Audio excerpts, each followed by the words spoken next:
Paran has lived his entire life in this damn underground bunker. His every day begins with brutal training. He does hundreds of push-ups with incredible weight on his back, and when he finally collapses from exhaustion, his father shows no mercy. He beats him for being too weak. In fact, his father beats him for any reason, and for no reason at all. And so it goes, day after day. That's why Paran has only one dream: to leave this bunker and see the outside world. The only thing he has is an old family photo, which gives him the confidence that his mother loves him. But his father, who locked him in this bunker, doesn't think so. He constantly repeats that she is dead, but our MC refuses to believe him, because he's such a bastard. He locked Paran here and repeats every day that he will never leave this place, because soon there will be an apocalypse outside where everyone will meet their end. The only thing that brightens Paran's days are books about the outside world, the world he so desperately wants to see with his own eyes, to finally find his mother and new friends. But reality is cruel, and all he sees now is his father's boot, which quickly brings him back to the harsh present. To get out, Paran must get the keys to the bunker, the ones his father always carries with him. And so, during one of the training sessions, he decides to take his shot.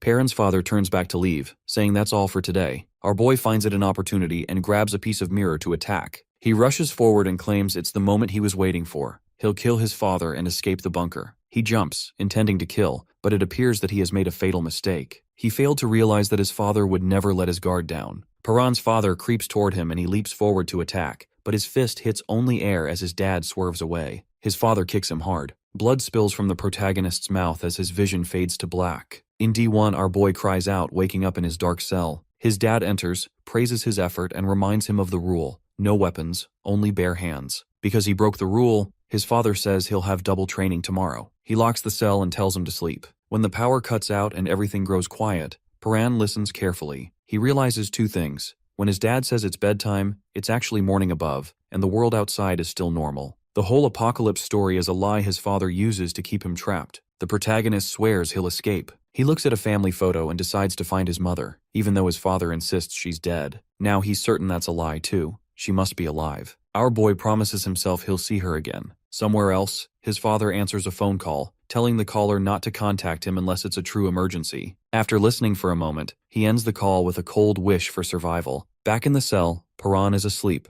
tied with rope and yelling to be freed. When his dad ignores him, he struggles against the ropes, whispering to himself as he feels them start to give. Just as he's about to break loose, his father rushes in and orders him to stop. The protagonist tries to mention the double training, but his dad interrupts, saying plans have changed. There will be no more training, only confinement. Our boy asks how he's supposed to prepare for the apocalypse while tied up, but his dad tells him to forget it. Thinking of his mother, Paran knows he'll never find her if he stays trapped. He fights harder, eventually snapping the ropes. His father demands to know what he's doing, but the protagonist keeps tearing at the restraints, even as his father's laughter echoes through the room. Suddenly his dad strikes him, sending him flying. The man warns him not to move, but our boy swings back, refusing to obey or give up, no matter the cost. When he finally breaks free, the protagonist is determined to see his father lose for once. He notices a flicker of something else beneath his dad's anger, maybe sadness. Paran wonders why his father looks at him that way. Then his dad punches him, and his vision goes black. Paran's dad stands by the chalkboard while the protagonist sits nearby, listening as the man insists that rule number 1 for survival is absolutely essential. He continually emphasizes how safe the bunker is, explaining it's been sealed for 126 years, fully stocked with food, and that leaving is basically a death sentence. Convinced the apocalypse could strike at any moment, his father believes the bunker is the only safe place left. When our boy is alone, he quietly mutters never to himself, clearly disturbed by his father's constant warnings. He recalls the unsettling moment when he woke up after being knocked out and realized his dad was gone, something that had never happened before. Just yesterday, his father's behavior grew even stranger, disrupting their usual routine, and now Paran can't shake the feeling that something big is about to happen. He's certain he's right. Suddenly, the metal doors begin to rattle and clang. On edge, the protagonist looks around, whispering in confusion as the echoes fill the bunker, almost as if they're drawing him closer. When he spots a door left wide open, he bolts for it, realizing this is the opportunity he's been waiting for. Sprinting through empty corridors, Paran no longer fears being stopped by his dad. He rushes past rattling gates, unimpeded, and skids to a stop at the ladder. Excitement surges as our boy climbs quickly, his hands clanging against the rungs. Nearly praying for sunlight, he pushes at the hatch, and when it finally opens, a wave of light forces him to squeeze his eyes shut. The protagonist steps outside slowly, feet touching the ground above, and is awestruck to see the sun for the first time. As someone approaches, he whispers in disbelief that he's actually made it out. A man shouts, asking why he's in the road, and Paran, shocked, blurts out that it's a real person. Panic sets in. This isn't the time to get caught. If his dad discovers he's gone, he'll come after him. Determined, our boy runs, desperate to get as far from the bunker as possible. Barefoot, he races through the city, exhilarated by the freedom he's only dreamed of. The memory of being trapped in the bunker drives him to move even faster. He wonders how the doors opened so easily. Was it a glitch? No, his father is too careful for that. The thought that maybe his dad let him out on purpose crosses his mind, but he can't believe it. His father would never break his own rule. Never leave the bunker. Laughter nearby catches his attention. He sees strangers gathered, children playing, and people talking as if nothing is wrong. It dawns on him that the outside world is peaceful, entirely unlike his father's warnings. Everything his dad said now feels like a lie. Here, people just live their lives. Looking up at the sky, the protagonist convinces himself the apocalypse can't be real. Just then, laughter turns to unease as his father's warning returns. The apocalypse will come without warning. People begin to look upward, unaware of what's coming. A massive dark sphere appears behind the sun, resembling a burning planet. The crowd stares, confused, as Paran's eyes widen. The object engulfs the sky. Dark swirls ripple across its surface, with sinister tendrils unfurling, almost as if it's alive and growing. The sphere rumbles, panic erupts, and people start pointing as it descends. Some assume it's the moon, others shout questions, but our boy alone sees its true nature. He can see the creatures. Suddenly, golden light bursts forth, revealing a grotesque maw filled with jagged teeth. The protagonist stands frozen as monsters emerge from the darkness, masses of limbs and angry eyes descending toward Earth. The swarm spirals tearing across the sky. Now the vortex looms over the city, and all he can hear is his father's voice. Never leave the bunker. That rule was meant to keep them safe, unless the monsters find the bunker by accident. As tendrils break through the streets, his dad's warning echoes, and Paran remembers the chalkboard. Rule 1-1 is crossed out. The system flashes. Remote command. All locks open. Monsters roar and flood the streets as people freeze in terror. The swarm blocks out the sun, with creatures piling atop one another. On the ground, chaos erupts as the crowd flees in panic. Suddenly, silence breaks. Tendrils lash out, grabbing a man whose screams echo as he's dragged away, his glasses shattering, and his body torn apart. His head rolls across the pavement as people panic, shoving and screaming. Amid the chaos, someone desperately asks what the thing is, while another yells for everyone to run. People trample each other trying to escape. In the middle of it all, a man wearing headphones walks forward, seemingly oblivious to the chaos. The boy with headphones pauses, noticing movement above just as a monstrous mass crashes down, shaking the street. A hulking beast, crackling with energy, rises, each step sending shockwaves. Another winged creature lands with a thunderous boom, spinning as more monsters close in, crushing anyone who falls. People scream for help, someone begs for the police, but another shouts that the phones are already out. Panic is everywhere as the protagonist stands amid the destruction, his father's grim warning echoing.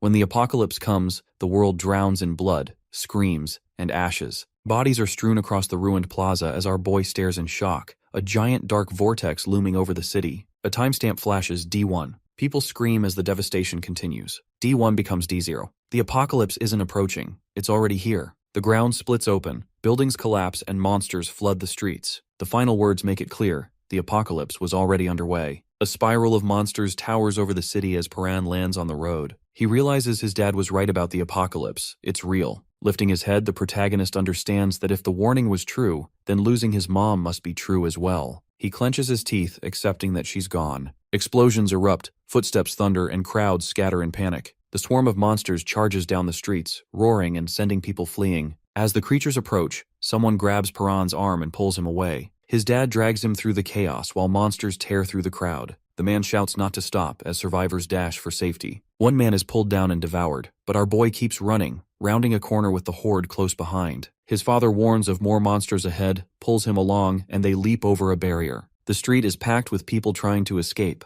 Cries for help fill the air as tendrils drag people into monsters' mouths. They try to move faster, but the tendrils close in, consuming more as the swarm advances. They reach a bridge, where people trip and scream with monsters crashing behind. The creatures tear through everything, seizing one man and dragging him away while Paran shouts they're about to be caught. His father yells that there's no time. They must run. The bridge is the only escape. The crowd surges forward as monsters flood onto the bridge. The protagonist shouts a warning, but his dad doesn't answer. A monster lunges, wrapping its limbs around our boy's leg. He struggles as the tendrils tighten, but his father smashes them off with a stone. The creature screeches and retreats, but Paran is now injured, clutching his leg as the horde draws nearer. He pushes himself forward, stumbling, determined to escape. Squeezing between abandoned cars, the protagonist feels the monsters gaining ground. He falls, sliding across the pavement, muttering under his breath. He urges his dad to go ahead, admitting he can't run any farther. Looking up, he tells his father to escape. Memories flood back, being trapped, shouting about being ignored. He drops his head, but his father approaches, insisting he must get up.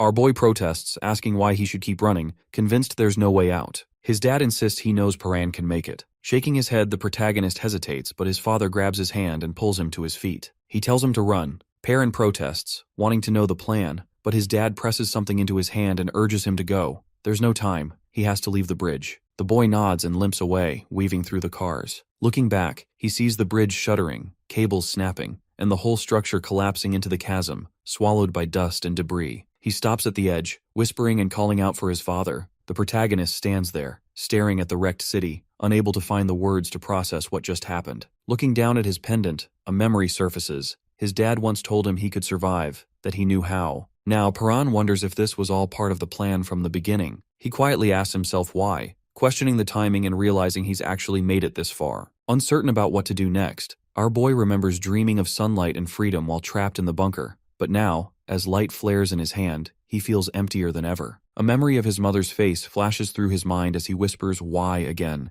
desperate for answers from his dad about why things had to go this far. He asks what his next move should be, shouting at the chaos around him. Suddenly, he recalls being handed something, a piece of paper. Clutching it tightly, Paran stares at the ground just as it begins to shake and a massive monster lands nearby. He bolts as the creature roars, but it's right behind him. His leg hits some debris and he nearly falls, but the protagonist grabs a broken pole and jumps. The creature slams down, sending both of them sprawling. Struggling to stand, our boy grips his injured leg and faces the beast, muttering that this is the end and thinking there's nothing left for him. A drop of water lands on his skin. He notices the crumpled note in his fist. "Your mom is alive," he screams, demanding to know why he's only learning this now. As the monster's footsteps shake the earth, Paran forces himself to get up, determined to live and not give up. Shouting that he's going to find his mother, he squares off against the monster. Suddenly, his dad's voice echoes in his mind, reminding him that humans can't survive the apocalypse without strength or intelligence. Luck alone isn't enough. The protagonist questions how he's supposed to survive now as the ground shakes harder and the beast charges. He yells, but his father's voice interrupts, asking if he's forgotten everything he was taught. As the monster attacks, our boy dodges and ends up at its side. Spotting a weapon ahead, he grabs its arm and pulls himself up. He pivots, glaring at the charging creature, preparing to strike. Sliding under its claws, Paran snatches the weapon and dashes forward, swinging with determination, telling himself he's going to survive. The city lies in ruins.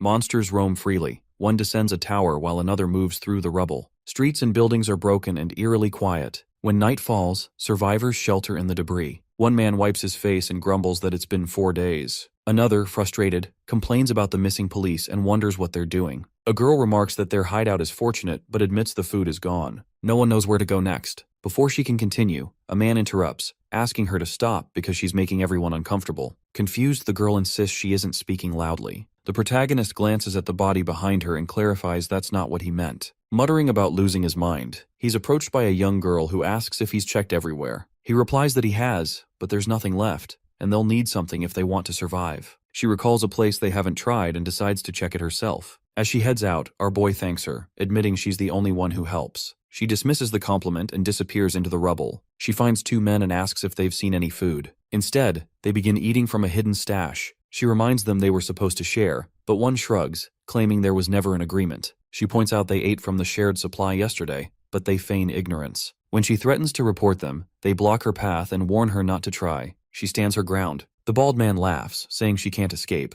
but reluctantly steps aside. Suddenly a scream echoes nearby. Both men freeze. One asks if it was someone screaming, while the other, trying to stay calm, says it sounded distant and insists they'll be fine. Then he notices something ahead. The girl crouches, and the bald man mocks her for pretending to be tough. After a moment, she turns and makes her way back through the rubble. The same man from earlier spots her and, relieved, asks if she searched the area. She nods. When he asks if she found anything, she hides a piece of bread under her jacket and claims there was nothing. He believes her. Suddenly, a loud crash sends dust flying, and a one-eyed monster appears. Surrounded by debris, the man freezes as the monster approaches. In a panic, he reaches for help, but the girl sprints past him, apologizing as his screams are drowned out by the creature. Out on the street, panic spreads as the monster arrives. Someone yells not to look back. Another curses as more creatures emerge, and a red-haired man suggests they'll get away once someone else is caught. The little girl runs straight at the monster, dodging its attacks without hesitation. She twists, rolls across its arms, and lands as dust swirls around her, leaving two nearby men stunned. Without missing a beat, she flips upright and keeps running. The bald man watches her go, realizing she's faster than anyone. All around, chaos erupts as people scream and flee. She navigates the ruined streets, climbs to higher ground, and pauses to catch her breath. Looking back, she sees Paran sitting with his eyes closed. She nudges him, discovering he's alive but unconscious. Suddenly, a creature creeps up, hissing. She presses against the wall, trying to hide as it draws near, growling. The little girl grabs the protagonist to help him up.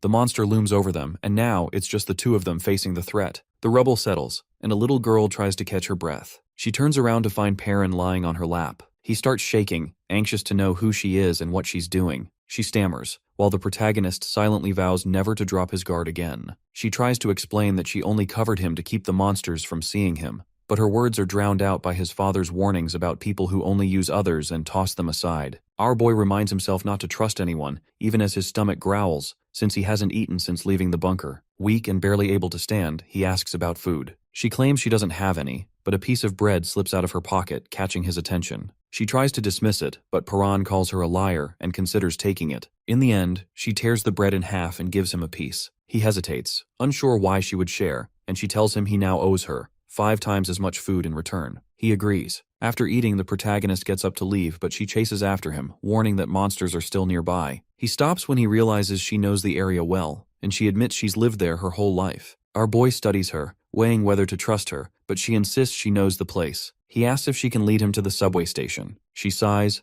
agrees to show him, but regrets giving up her bread. Curious, she asks why he's so determined to reach the subway. Paran explains it's safe, there's food, possible escape routes, and most importantly, it's underground, making it harder for monsters to find people. Soon she stops and tells him they've arrived. He's doubtful, but she assures him it's the entrance. An older man appears, confirming it's the right place and inviting them to follow him. He leads them down hidden stairs into the subway, which is crowded with survivors. The old man recalls the monster's earlier attack, forcing everyone to take refuge, and notes how the protagonist found the place by chance. He explains that people only go above ground for medicine, and these two are the first newcomers in a while. Paran surveys the crowd, worried that more people might mean more trouble, but he senses that everyone here seems trustworthy. He finally relaxes. The old man introduces himself as Baom Huang, a doctor, and explains he met them while searching for medicine. He asks for their names, and the girl steps forward, introducing herself as Haru, a student at Gasang Middle School. Baom recognizes her uniform and mentions his hospital was across the street, but Haru looks puzzled and insists there was never a hospital there. Noticing our boy's rough state, Baom asks for his name. The protagonist hesitates, thinking of his journal, and admits he doesn't have one. Baom nods, telling him to share it when he's ready. Suddenly, a red-haired kid rushes in, reporting that someone's condition has worsened, and Baom hurries over. Although he'd already tried to treat the wound, it has deteriorated, and now requires emergency surgery. Baom prepares his tools, while Paran recalls stories about dishonest doctors who only help for payment and wonders what Baom's motives are, as others question if money even matters anymore. Baom remains composed, insisting that surgery is his job and that he never loses a patient. He begins the operation, reassuring everyone that things will be fine. When the procedure ends, the patient hugs Baom in gratitude, yet our boy continues to watch, unsure whether to trust him. As Baom tells the patient to rest, a badge falls out, revealing that Baom Huang is actually a veterinarian. He readies his tools and warns that the next part will be painful. When the patient panics and begs to be untied, Baom refuses, explaining that any movement could be fatal. The patient protests about Baom's veterinary background, but Baom insists that humans are animals too, so the treatment applies. The patient keeps struggling, and Baom suggests anesthesia, but the red-haired girl explains it's impossible to find right now. Baom pulls out a brick, mutters that it will have to suffice, and knocks the patient out while Haru and the protagonist stand in silence. Perrin holds a photo from his dad and a note suggesting his mom might still be alive. Though he feels hopeless about finding her, the picture catches his attention. The flowers in the background are unfamiliar. He has never seen anything like them. After studying them, the protagonist suspects these flowers might only grow in certain places. If that's the case, the photo could be a clue to his mother's location. He decides he needs the help of someone who knows about plants. Meanwhile, a group gathers in a bunker. A subordinate announces everyone has arrived, and the captain declares that something new is about to begin. He warns that any resistance will be crushed if necessary. When a man demands answers, the captain simply glares at him. He claims he can see into people, their secrets and fears, just by looking into their eyes. Noticing fear in the angry man, the captain singles him out. The man pleads for space, but the captain punches him, saying that fear always surfaces around him. The captain says this is what he likes to see and demands more. He orders the man to show his real self, but the man begs him to stop. A subordinate interrupts to report that an old man, a girl, a boy, and an injured man are missing. The captain decides to deal with it himself, then orders the angry man to be tied up and left outside, ignoring his protests. Exhausted from days of vigilance against monsters, our boy dreams of being dragged deeper and wakes abruptly to find strangers surrounding him, demanding to know who he is. A blonde-haired man gives him 2 minutes to prove himself or be forced out, mocking him and saying that running won't help. As Paran stands, the captain reconsiders his earlier judgment about the protagonist's curiosity. The blonde man asks how he plans to fight them off, but he turns the question back on him. The captain grins, urging our boy to reveal what's behind his eyes. The blonde man tells him he should have run, but Paran says he only needs 2 seconds to take him down. The blonde man then pulls a blade as the protagonist looks for his missing photo. The man taunts him with the picture,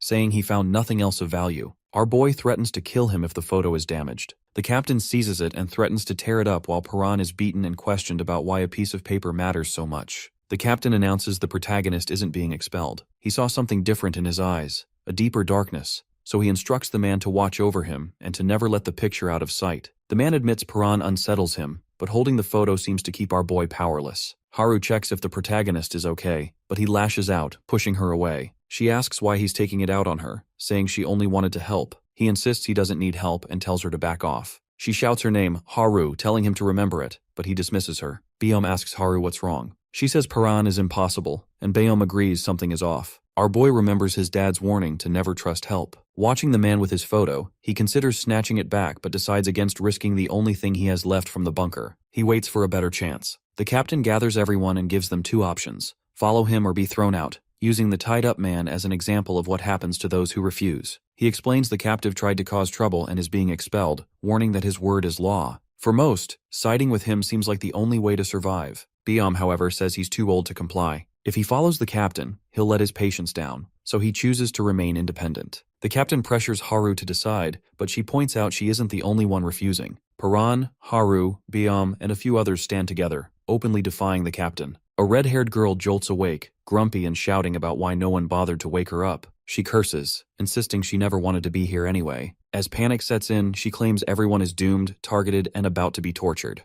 Meanwhile, a calmer person shrugs off her worries, unconvinced things will get that bad. The red-haired girl glances over uncertainly, wondering if that could be true. The calm one just grins and jokes that maybe they'll starve or be thrown to monsters instead. Her face goes pale. She thinks he's lost it, but sudden loud noises outside interrupt the tension. A girl rushes out, only to be scolded by a man who apologizes to Bayom for not keeping an eye on things. Bayom drops to one knee and tells the girl to listen to her dad, but she mutters under her breath before stomping off, yelling that he's not her father. She insists her real dad is still out there searching for her with her mom. The man clarifies that he isn't her father, just someone she met while running away. He explains that after she got separated from her parents, he decided to look after her until they could reunite. When another boy steps in, a man lays down the rules. No one is allowed out of the room by order of the captain, and anyone who disobeys will be punished, regardless of who they are. Someone else adds that being a kid won't get him any leniency. Meanwhile, the boy looks around, trying to spot the man who took the photo. Elsewhere, it's mealtime. Guards hand out food, stating it's strictly 1 meal per person.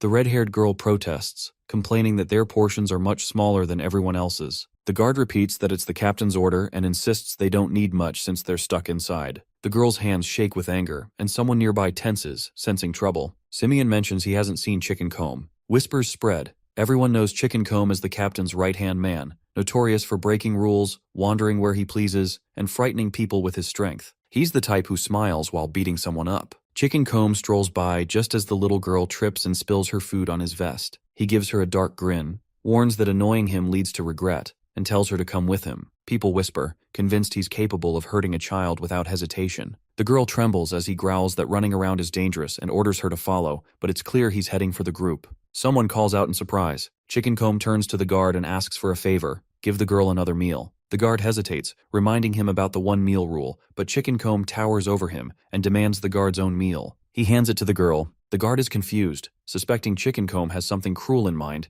perhaps planning to force-feed her as punishment. Suddenly, the man looking after the girl bursts in, grabs her hand and demands everyone back off. He insists on knowing what's happening. Chicken Comb seems puzzled, asking what he did wrong, but the man just calls them all thugs and leaves with the girl. Chicken Comb pauses, then grins as they walk away. 2 girls notice there are more guards around now, and the boy mutters under his breath, debating whether to confront the blonde man himself. The blonde girl turns away in silence. Later, the girls sit quietly together. One shifts, noticing the boy alone in the dark. She approaches, but he grabs her wrist, eyes fierce, and accuses her of trying to set him up. She protests, saying she only wanted to talk. He repeats her words, suspicious, and asks if he just hates talking. She wants to know why he cares. He tells her to get to the point. She asks why he always sits alone, wondering if he's just shy. He snaps that all humans are his enemies, so there's no point in getting close to anyone. She insists she meant no harm, but he remains unconvinced. She sighs, telling him to think what he wants, but urges him to make up with Haru. He says he and Haru never fought and labels her just like everyone else, still human.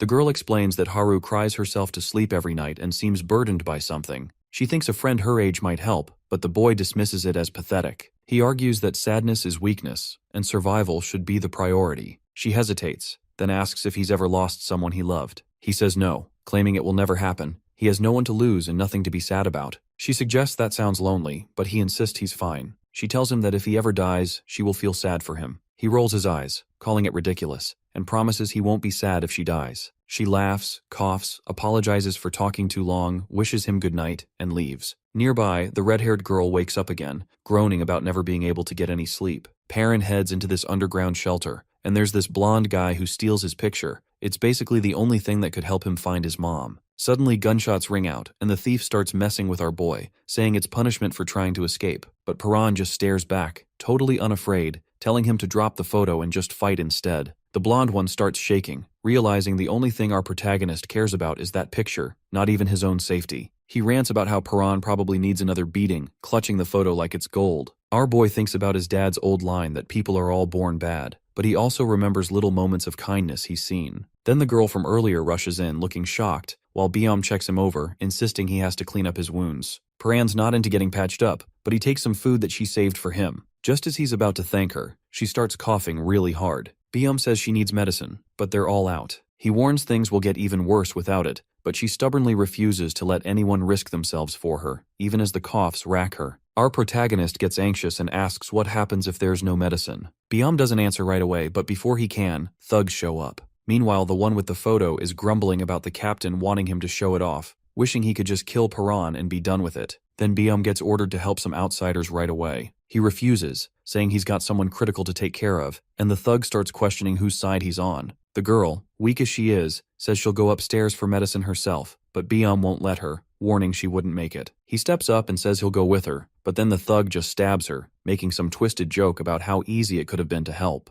Everyone's in shock as she crumples, blood spreading across the floor. Perrin feels her life slipping away, and then some weird energy starts glowing from her wound, knocking him back. He can't help thinking how fragile people are as he sees that glow pulsing and her life fading. Her hands shake as she reaches for him, and she manages to whisper, reminding him of the time he said he wouldn't care if she died. Then her hand just drops, completely still. The thug wipes his knife clean while Biom yells at him, calling him a monster for killing without blinking. The killer just shrugs it off, claiming he saved Biom by keeping him from being forced above ground. He adds that they can't lose a doctor just because of one dying woman. Perrin just stands there as the thug taunts him, asking if he's scared now. Our boy stays quiet but looks up. The thug waves his bloody knife, and that's when he notices he doesn't have the photo anymore. Perrin spots it on the ground, must have dropped it when he pulled his blade. Dropping to his knees, the kid stares at the picture while the thug keeps poking at him, wanting to know what it means. Perrin steps closer, and the thug smirks, asking if he's finally going to fight. Then, out of nowhere, our protagonist lunges and hits him straight on, catching the soldier completely off guard. The thug tries to act tough, asking if Perrin is going to beat him up. Before he can even react, he's hit with a sudden punch, and the knife flies across the room. Our boy moves quickly, dashing forward and knocking him to the ground. The thug struggles to get up, but Perrin slams him back down. Groaning and unsteady, the man is grabbed by the shirt while the blade spins through the air. With perfect timing, our protagonist catches it, spins, and throws it across the room. The knife sticks into the thug's neck and everyone freezes. He shakes and hisses in pain while Perrin stands silently, watching. He remembers how easily he ambushed his opponent, realizing the man couldn't even respond. Frustrated, he curses under his breath, wishing he'd just taken the photo from the start. Muttering, he admits things would have turned out differently if he'd acted sooner. His heart races, dark energy swirling around him. Lifting the blade again, he prepares to attack, when a voice interrupts. Someone warns there's no going back after killing. Biom approaches, worry written on his face. Perrin hesitates, repeating the warning to himself. Angry, he questions why anyone would care about the thug. Biom says he's actually worried about him. His fist trembles as the older man asks if killing is really necessary. Silent and conflicted, Perrin looks down and admits there's no need. He thinks of his father, recalling how just crippling someone is enough to inspire fear, but then hears that mocking voice, accusing him of being too weak. He laughs bitterly, accusing Perrin of being afraid to kill. Steadying himself, our protagonist decides he will never become like these people. Even if the world ends, he wants to survive without needless killing. He drops the knife, and Biom's face lights up with relief. Turning away, Perrin insists it's not because of Biom, but because he refuses to sink to that level. He admits there's no real reason to kill, thinking of his missing mother. Whether she's alive or not, he realizes she wouldn't have wanted this. He steels himself and steps back. Sensing an opportunity, the thug charges, thinking he has a chance now that the blade is gone. Perrin reacts instantly, spinning and striking with a quick series of blows, knocking him down. As he stands over the beaten man, another survivor picks up the photo. Perrin sharply asks what he's doing. The man mutters that it must be important, then awkwardly wipes it off and tells him to keep it safe. More people gather around a covered body. Biom notices Haru and the little girl are missing. The babysitter recalls they went to the bathroom and says it's lucky they didn't see the chaos. One survivor points out that Perrin held back when he could have finished the fight,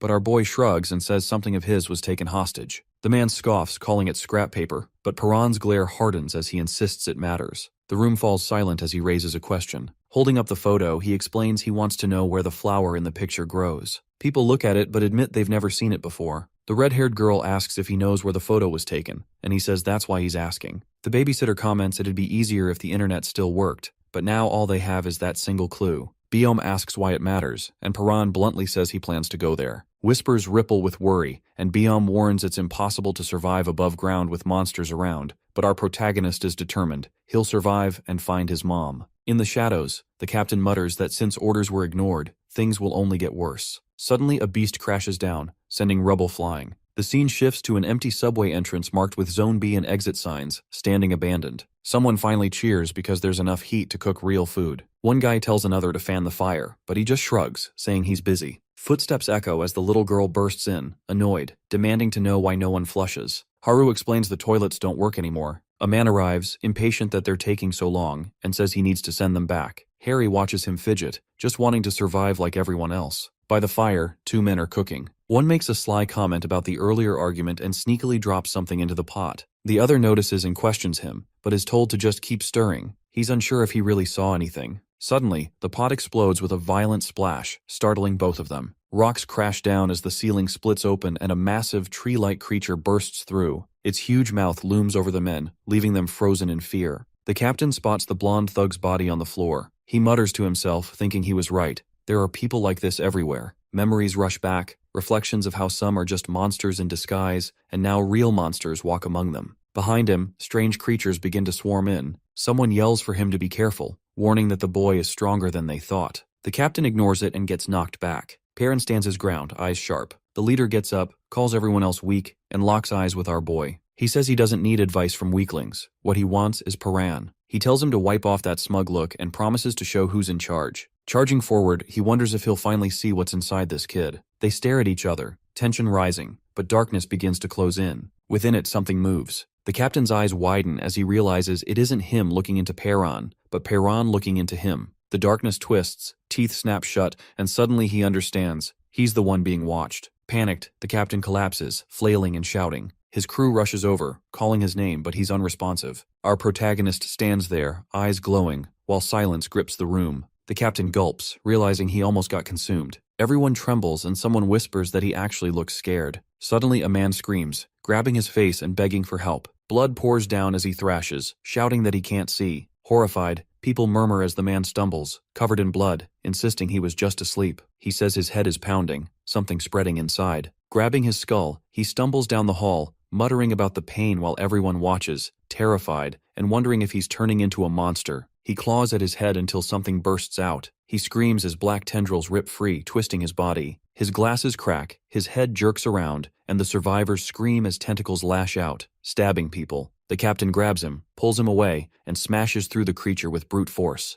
The monster crashes back, limbs flying. He keeps pounding, crushing it until it finally stops moving, twitching on the ground. Everyone is stunned. Someone whispers the captain just killed a monster. He demands to know where it came from. Survivors cheer, calling him a hero, while one man insists he always believed in him. Perrin just watches, quiet and intense. The captain sweats, glaring. Nearby, a woman grins and says she's alive, just as a heavy metal hatch bangs open. The hatch creaks wider, drawing everyone's attention as they stare at the dark passage below. From the shadows, another grotesque creature crawls out, dragging itself across the floor and freezing everyone in fear. It rises up, towering over them with twisted limbs and glaring eyes, leaving the survivors paralyzed with terror. The hatch pops open, and everyone gathers below. Life in the bunker had been calm for a while, so people almost forgot what fear felt like. But when one person quietly backs away, tension thickens. Memories surge. Bloody survivors, scenes no one dares recall. They all wish they could forget the monsters tearing through soldiers, but those images stay burned in. Now, a grotesque beast with a single massive eye and jagged teeth claws its way up,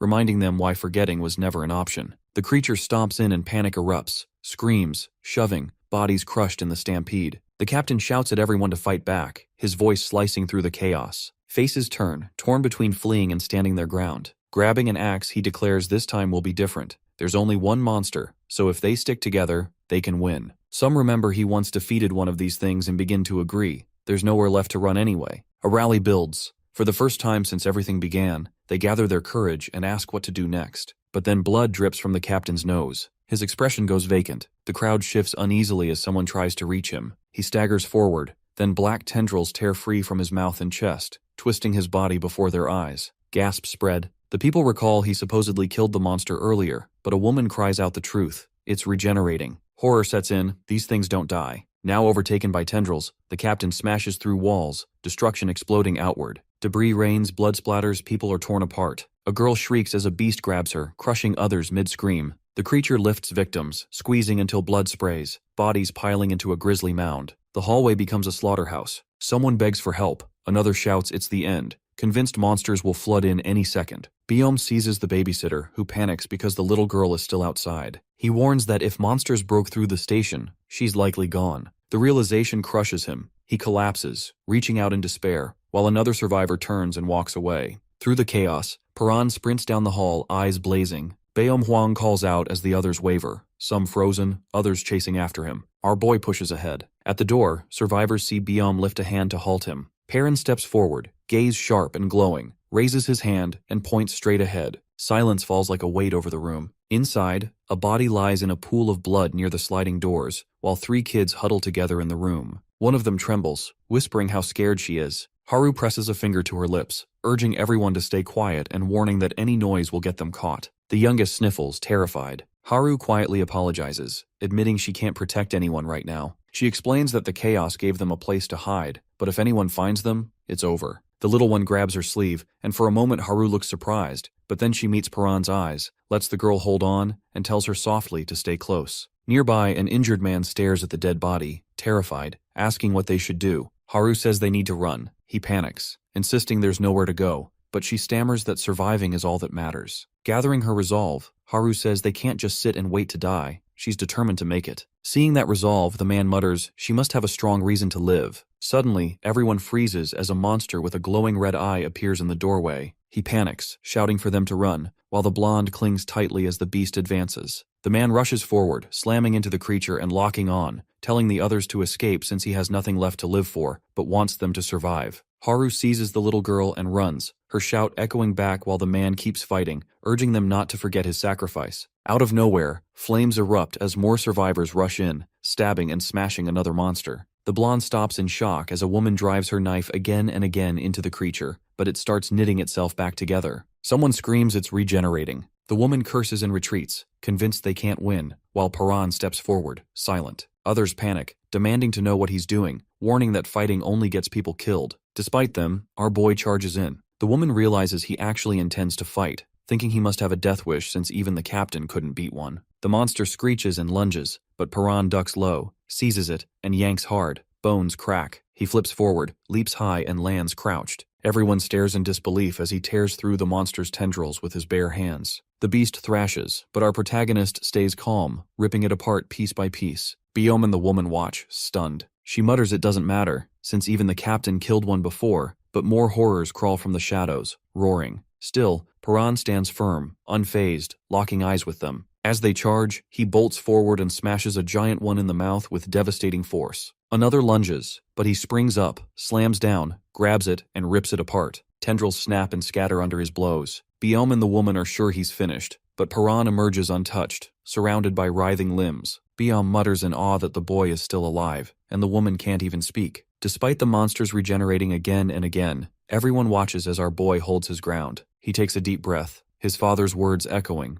Every living thing has a source that gives it life. A glowing flower flashes in his memory, and his father's voice repeats, "Destroy the source. Once you find it, smash it." Perrin darts through the horde, eyes searching. He lunges at one, tears it open, and there it is. A glowing seed deep inside, the true source. Steeling himself, he drives his weapon straight in. A burst of energy erupts. Tendrils whip violently. The monster convulses as he pushes harder. Breathing raggedly, Perrin stands over the wreckage, the shattered seed glowing faintly at his feet. The survivors stand in shock, staring down the hallway. One whispers that the monster is really gone, while Biome watches a blood-soaked figure move past the wreckage. Haru pulls another girl along the corridor when a loud boom rattles the bunker. She shouts that something is coming, and their footsteps echo frantically as they break into a run. Racing around a corner, Haru suddenly comes face to face with a massive creature charging straight at her. She tries to leap aside but slips and crashes to the floor. The monster locks its glowing eye on her. She glances back, hearing those heavy steps pounding closer. Then, without warning, a swirling void rips open before her, pulling her vision into darkness. Shadows twist and churn as a strike slices past. From behind, Biome gasps, barely able to form words. Haru stumbles back into the group, alive, untouched. Relief floods the room, but she stands there shaking, mumbling in shock. Then someone yells about the missing little girl. Haru jumps, blurting out too much, and in doing so accidentally reveals where Paran is. The group collapses into tears, the babysitter sobbing, desperate to know if the child is safe. At that moment, a pair of tiny shoes appears in the doorway. Everyone freezes. The little girl steps forward, her dress bloodied and torn, and behind her rises a hideous creature with a glowing red eye. Panic sweeps the room. Someone charges forward, screaming, while the child trembles under the monster's shadow. Before it can strike, Chickencomb suddenly appears. He slides Perrin aside, squares up to the beast, and warns it to back off or he'll go for its eyes. The creature halts, then slowly retreats as the enforcer orders it to stay put. He isn't sure if it left from fear, so he strains his ears, listening for movement. Biome explains they're only safe because of what's happening outside. Out there, our boy slams a monster into the ground, muttering that's two down, but more are already closing in. Another lunges, swinging hard, and he braces. 3 more circle around. Perrin thinks if there weren't so many, he could clear the area and make it safe, but now survival is all he can aim for. With nowhere to hide, he knows a single mistake could end him, and worse, more creatures might appear at any second. Exhausted, our protagonist considers breaking away to find another shelter, but the thought hits him. If he leaves, everyone inside will die. He wonders why that should matter, but then remembers the girl who was stabbed, and her final words. Distracted, he drops his guard. A monster slashes across him, blood spraying as he crumples. Clutching his wound, he lifts his gaze as a shadow looms over him. Chickencomb is there. The fighter tells him the others have explained everything, and that he knows Paran can kill these creatures. He asks how he can help. The babysitter snatches up his shield, ready to dive in, while the little girl watches in silence. Perrin mutters under his breath, still not sure why these people insist on helping him. Chickencomb just shrugs, as if it's obvious. They all want to survive. The babysitter adds that if our boy goes down, none of them stand a chance, so backing him up is the only option. He extends his hand. Paran hesitates, then nods, telling them to create a distraction. He figures betrayal isn't likely when survival is the only thing keeping them together. A monster charges, and both Chickencomb and the babysitter move in to block, giving our protagonist a narrow opening despite his injuries. Chickencomb jeers at the beast, just the distraction Paran needs. He darts forward, strikes his first target, and cracks open the monster's glowing core, which pulses with wild energy. The creature fires beams of light, forcing him to weave and duck, but he doesn't give ground. Pushing through the onslaught, he grabs hold and spins it until the core is completely exposed. He shouts he's finally found the weak spot. Lunging in, he misses. Just as the monster begins charging a devastating blast, the beam fires, but the babysitter throws up his shield, straining to hold it back. That moment is enough. Paran regains his focus, drives his strike into the core, and smashes it apart. The beast collapses. Biome admits he'd only slow everyone down, and the red-haired girl agrees, especially with corpses twitching around them. Someone yells at a nearby monster, shouting that the captain is dead. The babysitter glances back to check on Paran, but he simply points to the shattered core at his feet. Chickencomb demands a lesson, so our boy explains, every monster has a weak spot. You just have to find it. Another survivor mutters that only he can actually see them, so the rest should stick to distracting. Chickencomb refuses to stand aside and hurls himself back into the fray, while Paran admits it's far easier to fight with backup. The bruiser gets slammed hard as Paran carves through another creature. Then he stops cold, sensing one more presence. Across the room, a survivor is ensnared, tendrils pinning her to the ground, just as Haru and the others arrive and see her struggling. The monster crackles and twists, its form warping into something even worse. On the ground, a bloody hand twitches before falling still as the transformation completes. Nearby, a corpse jerks, and a shadowy figure with mangled limbs crawls free, looming over Haru and another survivor. She pulls herself together as its jaws snap inches from her face, barely missing. The creature lunges again, only to be cut down as Perrin steps in, striking it dead at the last moment. Haru stares in awe as our boy lands heavily, bleeding and exhausted, but still gripping the monster's glowing core, eyes fixed on its light. Biom rushes to him, insisting he needs treatment right away, and others scramble to help. Later, Perrin wakes bandaged, Haru sitting close by, Biom exhaling in relief. Without hesitation, our protagonist tears off the wrappings. His wounds are gone, fully healed. Biom grabs his arm, stunned. Perrin asks if the other fighter made it, and a familiar voice answers, alive. Chickencomb grins, bragging about his toughness. He shrugs, saying he helped because he wanted to, even if someone mutters he looks like one of the bad guys. The enforcer only laughs, insisting he doesn't take orders from anyone. Haru yawns as another voice comments how shady he looks, but Chickencomb just smirks, saying appearances don't matter, it's his style. Perrin turns to Haru, asking why she's still around when she isn't even hurt. She snaps back, demanding what he'll do about it, then admits she was worried. Biom interrupts, reminding Perrin that Haru stayed to help with his wounds. She yells she only did it because Biom needed her. Then Chickencomb cuts in, saying he remembers her from before, and surprisingly praises her speed during the fight. He describes how she dodged monsters like it was nothing, moving like the wind. Haru stiffens, clearly unsettled, and turns away as he steps closer. Perrin quietly watches her walk off, remembering the stabbed woman's words, that he should at least try to make peace. Our boy calls out her name. He asks if that's really it, and without turning, she softly confirms. Later, during a meeting, a man with glasses addresses the group. Only 12 survivors remain out of 43. He corrects himself, saying that's about 78% lost. He explains that many bodies were found gray and shriveled, like mummies. A woman says the monsters drained them, then wonders aloud if there's some kind of government experiment. She mentions rumors, while others insist they fell from the sky. Someone throws out aliens, but another silences him, reminding them bigger issues remain. All eyes shift to Perrin. They demand to know how he fights like that, how he knew how to kill the monsters. With Haru watching, our boy answers simply, he's been training and preparing for the apocalypse since the day he was born.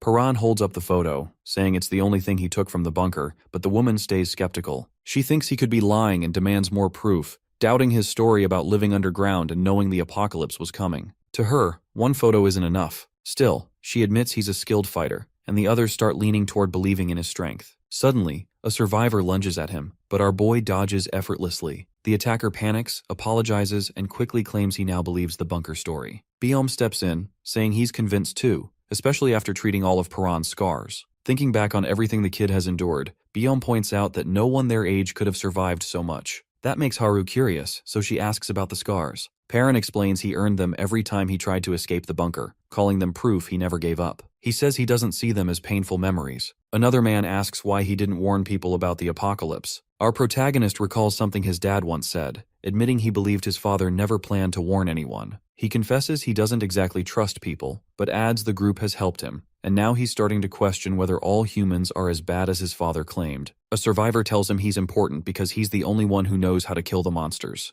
Chickencomb suggests that finding his mom might help them understand the creatures. Another warns they've only survived thanks to luck and the blocked entrance hiding them, saying the collapsed path is their only shield. If monsters break through, they're finished. The only way out is squeezing through a single gap in the debris. Despite the warnings, they head to storage but find it buried under rubble. Panic spreads, since that was their food supply. A cold voice cuts in, saying it's no longer food storage. Biom says they need a team to search for food and asks for volunteers. Chickencomb immediately raises his hand, saying he needs fresh air, but someone points out he's still injured. He insists he can go, but Biom refuses, saying he has to recover. Others add that going above is suicide. Even a cloaked figure agrees. Biom looks troubled. There's only enough food for a week. Perrin steps forward, calm and firm, saying he'll go. Biom is grateful, but our boy says he wanted to anyway. He hopes to find other survivors, someone who recognizes the photo, or maybe even a safer base. 2 more survivors volunteer, including a girl about his age. She admits Perrin risked his life for everyone, while she would have just run away. When someone calls for Haru, she doesn't respond, clearly rattled. Perrin notices her hesitation and asks what's wrong. The room grows awkward, people instead wondering aloud if he really plans to go outside without a shirt. A woman hands him one she sewed while he slept. He asks about it, and she explains she used to be a designer with lines of people waiting for her clothes, back when society still existed. Paran remembers reading about people wearing different styles and how he used to ask his father why he always gave him the same outfit. He always wanted something new. His father would laugh and say he wore the same thing too. Our protagonist admits his dream was to try new clothes above ground. He thanks her sincerely. Just then, Haru finally speaks, saying she wants to ask him something as he slides on his pants. He looks up and asks what it is.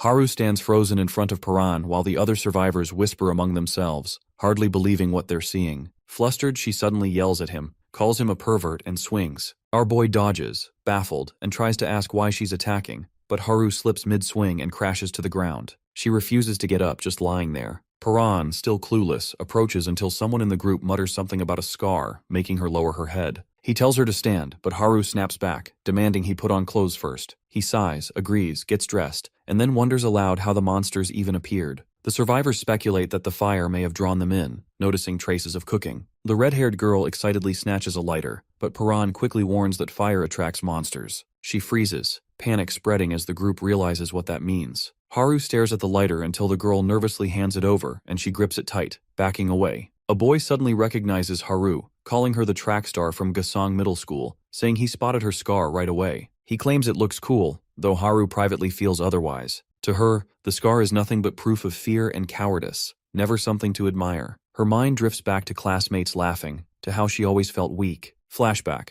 Her first day at middle school, nervous, clutching her bag, while her parents wish her luck and urge her to study hard. Her brother cheers, her new classmates whisper curiously, and her parents watch with worry. Her father quietly wonders if she'll be okay, remembering how cheerful she used to be. Her mother mentions how anxious she's been since the incident, how much she struggles every day. Memory sharpens. Young Haru, cornered by a shadowy man who grabs her and raises a knife as her parents scream. She bites him, breaks free, but collapses. Trembling, she stares up as blood sprays when the blade slashes her. Her father rushes in, her mother cries out, her vision fades. She wakes in a hospital bed screaming, her parents clutching her, assuring her she's safe and that the man was arrested. But even as they hug her, she keeps shaking, staring at her bandaged scar, still terrified. At school, Haru sits quietly while classmates chat about scary experiences. She gazes out the window and sees shadows, hallucinations of the man. A girl asks what frightens her most. Another repeats the question. Haru hesitates, unable to answer. Later, she admits she fears dying. The room falls silent until the girl clarifies she meant horror movies. Track practice. The coach calls her up. Since the scar, she never stops feeling hunted,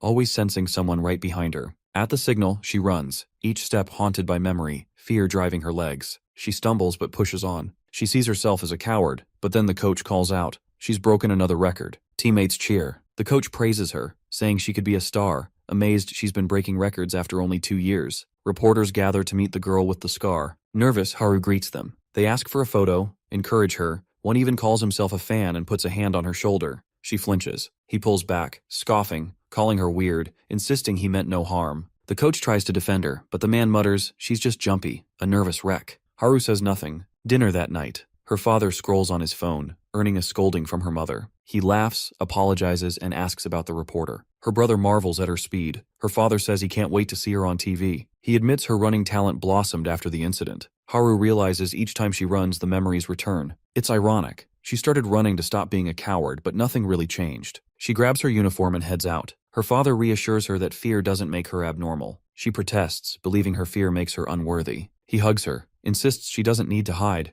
and tells her the scar is proof of bravery, that her family loves her no matter what. Haru cries, remembering how much the coward label hurt, how desperately she tried to change, not realizing what truly mattered. She recalls her family embracing her, her father's voice reminding her she isn't broken, that it's okay to be afraid. He holds out his pinky, asking her to promise not to cry even when she's scared. Haru agrees, determined. Just as they prepare to leave together, disaster strikes. Something crashes through the building, debris rains down, her father looks stunned, and the family rushes out into a shattered city. The massive stone giant appears just as Haru's dad collapses, struggling to rise again. He catches her gaze as she calls out to him. Stumbling, he warns her not to come closer when she rushes toward him, worried about his wound. Haru freezes, torn, eyes brimming with tears. He tells her she could still escape if she wants to. Determined, he insists he'll look after Mom and Soil, but she refuses to leave. Screaming, she cries that she could never abandon him, that he means everything to her now. She swears she can't run, promising she'd never forgive herself if she did, and breaks down, eyes locked on her father's back as he shields her from the oncoming monsters. Suddenly, light bursts around him and everything fades. Now Haru is racing through darkness, her father's words echoing, "It's okay to be scared. Nothing's wrong with you for feeling that way." Still, she refuses to accept it. She pushes herself harder, remembering his kindness but admitting she always kept running away. Clenching her fists, she promises herself she's done running. Standing before Paran, she declares she's coming too, that she'll never run away again. Monsters prowl the rooftops as survivors edge into the city. The group sneaks past a lurking beast. It roars, but they duck behind cover and slip away. One survivor exhales in relief, another cracks a nervous joke, and our boy assures them it's safe. Haru hears someone ask about the map.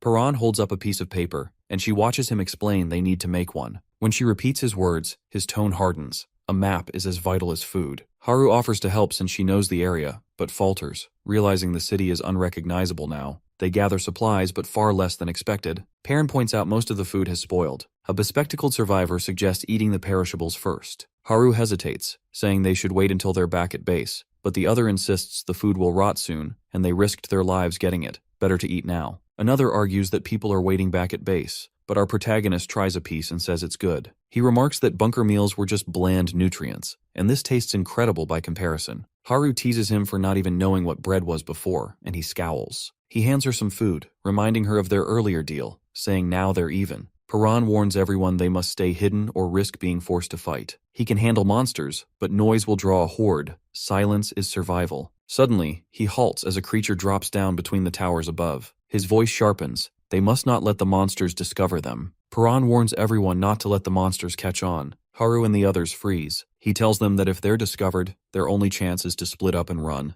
Gripping Haru's shoulder, our boy reassures her that the creature hasn't noticed them yet. Someone whispers a question, but before they get an answer, Paran hurls a can, and the metallic clang echoes. The monster reacts instantly, proving it's drawn by sound. He calms the group, signals for silence, and explains that fighting recklessly will only attract more of them. They need to end the threat in a single blow. His mind flashes back to the basement. Someone had handed him a weapon there, admitting he'd never go above ground himself but wanted to help. The weapon had been designed specifically for Paran's fighting style, crafted to pierce the monster's weak points. Our protagonist grips it now and charges forward, driving the weapon deep into the creature's core. As he looks down at the weapon, his dad's voice echoes, "Don't rely on weapons. Surviving up here means fighting with your bare hands." His father had always insisted humans shouldn't use tools in battle, promising it would make sense someday. Perrin doubts that. How could anyone face monsters like this barehanded? He realizes his dad never once mentioned monsters in the bunker, maybe because he thought his son wouldn't believe him. Paran admits he never believed in the apocalypse until now. Memories return, endless drills in the bunker, training for monster attacks. If his father never wanted him to leave, why prepare him so rigorously? Maybe he hadn't intended to trap him forever. He recalls one truth. His dad never lied, except about Mom's death. Could all that training have been for a day like this? His thoughts rewind to when it all began.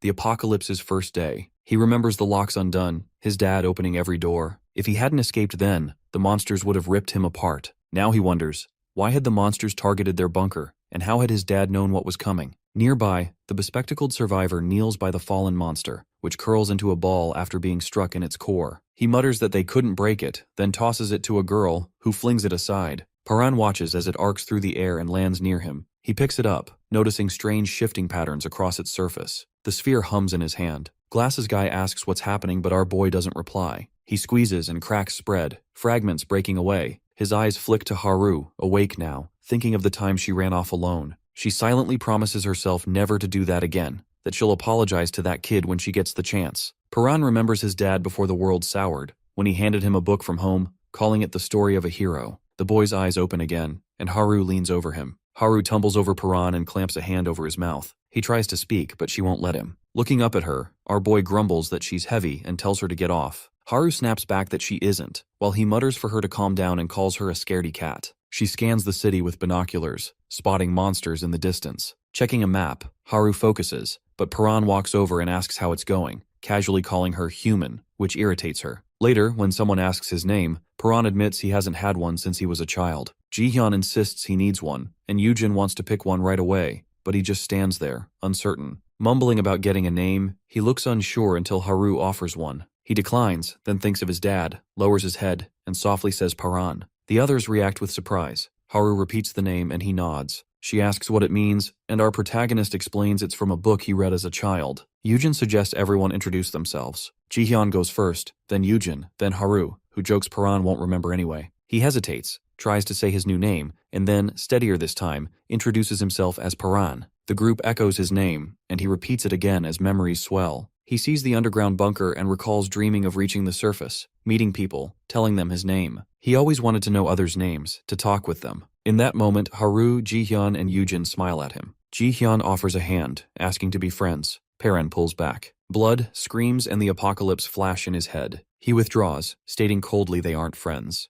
Yujin and Haru are shocked. He thinks if the world hadn't ended, maybe he could have been their friend. But now his only goal is finding his mother. He turns to leave, when a scream cuts through the air. Paran and Jihyun spot a man below, trapped by a monster. Our boy prepares to move, but Yujin insists they help. Haru and Jihyun share a glance while Paran refuses, warning that any noise will draw more. Yujin argues they can save him and still escape. Paran reminds her of their agreement. She promised to follow his orders above ground. He repeats his warning, but when the man screams again, Yujin ignores him, grabs a weapon, and drives it into the beast. She stabs it again, shoving it off. The man thanks her, and Yujin tells him to stick with the group if he wants to live. Still trembling, he warns them as another monster appears. Paran leaps in and cuts it down quickly. He turns to Yujin, eyes hard, asking if she understands the risk. Her recklessness could have endangered them all. Haru and Jihyun stand by, tense, knowing things are only going to get harder from here. The injured man asks if he can walk, then admits his leg is too damaged. He'll need help. Paran had expected problems like this. Then the sharp crackle of monsters nearby stiffens everyone. More are closing in. Our boy refuses to offer any more aid. Jihyun reminds them that saving the man earlier was already too much of a risk. Paran turns to Yujin, telling her she can help if she wants, but it'll mean leaving the group behind. If she goes, she's out. Jihyun backs him up, repeating the rule. Everyone must follow every order, no exceptions. The man begs, but Jihyun agrees with Paran. They can't afford it. She thinks about the others still waiting at base. Reluctantly, Yujin decides to stay. The injured man yells after them, accusing them of being murderers, abandoned to die. Paran snaps at him to be quiet, but his cries echo through the dark. Monsters screech back. The group bolts. As they're surrounded, Haru cries out that the monsters have cut off their escape. Paran sizes up the situation. It's not hopeless yet. They haven't been spotted. If they move fast and retrace their steps, they can slip away. Then the injured man flicks a lighter, flame sparking in his hand. Everyone freezes. He gestures at a smoking sign, but Jihyun barks that isn't the point. Fire will draw even more. The man shrugs, muttering he already knows. Fire had destroyed his home. Jihyun presses him, but the lighter flares, smoke curling upward. Shadows stretch as monsters creep closer. The man mutters it's his time, that he just wants one last smoke. Creatures drop down screeching. Paran yells for everyone to run, charging forward, voice sharp as he shouts again for them to move. The man stays behind. Paran dashes ahead, Jihyun right behind him. Haru looks back just in time to see a beast lunge for the man. She cries out, horrified. Paran slides in, blade flashing, and slashes the monster before it can strike. His weapon tears through flesh as he lands. He plants his feet, weapon braced, as the beast stomps closer. Behind him, the others stand frozen. Paran snarls at them, reminding them he told them to run. Jihyun protests. He promised he'd escape too, so why is he still here? Our boy wonders the same, but grips his weapon tighter. Jihyun warns that if Paran stays, the monsters might chase them and wipe out everyone. Yujin lashes out, stabbing another creature. Haru watches as Jihyun and Yujin struggle, more beasts closing in. Paran roars again for them to get out. Jihyun insists they can win. There are fewer now, and if they fight together, they can make it back. But then the air splits. A massive, twisted red monster lumbers in, fiery cores blazing, grotesque limbs writhing. Paran squares up as the air shudders around it. Jihyun freezes when the other monsters bow low to their new master. Our protagonist shouts at him to run, but Jihyun stands paralyzed. In a single motion, the monster seizes him and rips his heart free. His body collapses, blood soaking through his vest. Jihyun lies sprawled in a spreading pool of blood. Haru collapses to her knees, screaming his name. Yujin panics, crying out while Paran grips his weapon, forcing himself into motion. He lunges at the hulking beast, but the weapon snaps on impact. With a brutal swipe, the monster hurls our boy across the ground, ribs cracking. Gasping, Paran forces himself upright just in time to see the creature crush Jihyun's heart in its hand before discarding the body. As it mutates, swelling larger and more grotesque, it advances. He shouts at Haru to run, yelling for everyone to move, but she shakes her head, refusing. Running now would just mean losing someone else she loves. She won't back down. The beast seizes Yujin, and Haru grips her weapon, trembling but resolute. Yujin blames herself for everything, begging the others to escape, convinced she's only endangered them. She charges forward in desperation, drawing the monsters onto her. Her voice echoes, pleading with them to survive. But she's quickly engulfed, torn apart before their eyes. Perrin stares, horrified, as the massive glowing monster continues its rampage, stabbing down survivors while he and Haru brace themselves. He implores her to run, but Haru demands to know how he can say that. What about him? Perrin keeps stepping forward, refusing to stop. She presses him, asking why he's trying to sacrifice himself, reminding him he was the one who wanted them to escape together. His voice is low as he admits that running would have been the logical choice. When she pushes further, he quietly thanks her. As he advances, his thoughts drift, sharing meals, learning names, finally standing on the surface. Everything he'd once dreamed of. He says that once someone dies, that's it. No more talking, no more calling each other's names. He begs Haru to run, insisting he can't stand watching any more friends die. Haru shakes her head in disbelief, whispering over and over that this can't be happening again. Dark shapes creep closer. Perrin urges her to leave, his voice sharp. She shouts back, demanding why, but he insists she has to run. Haru cries that he sounds just like her father, the same words he said back then. Tears stream as she remembers the promise she made.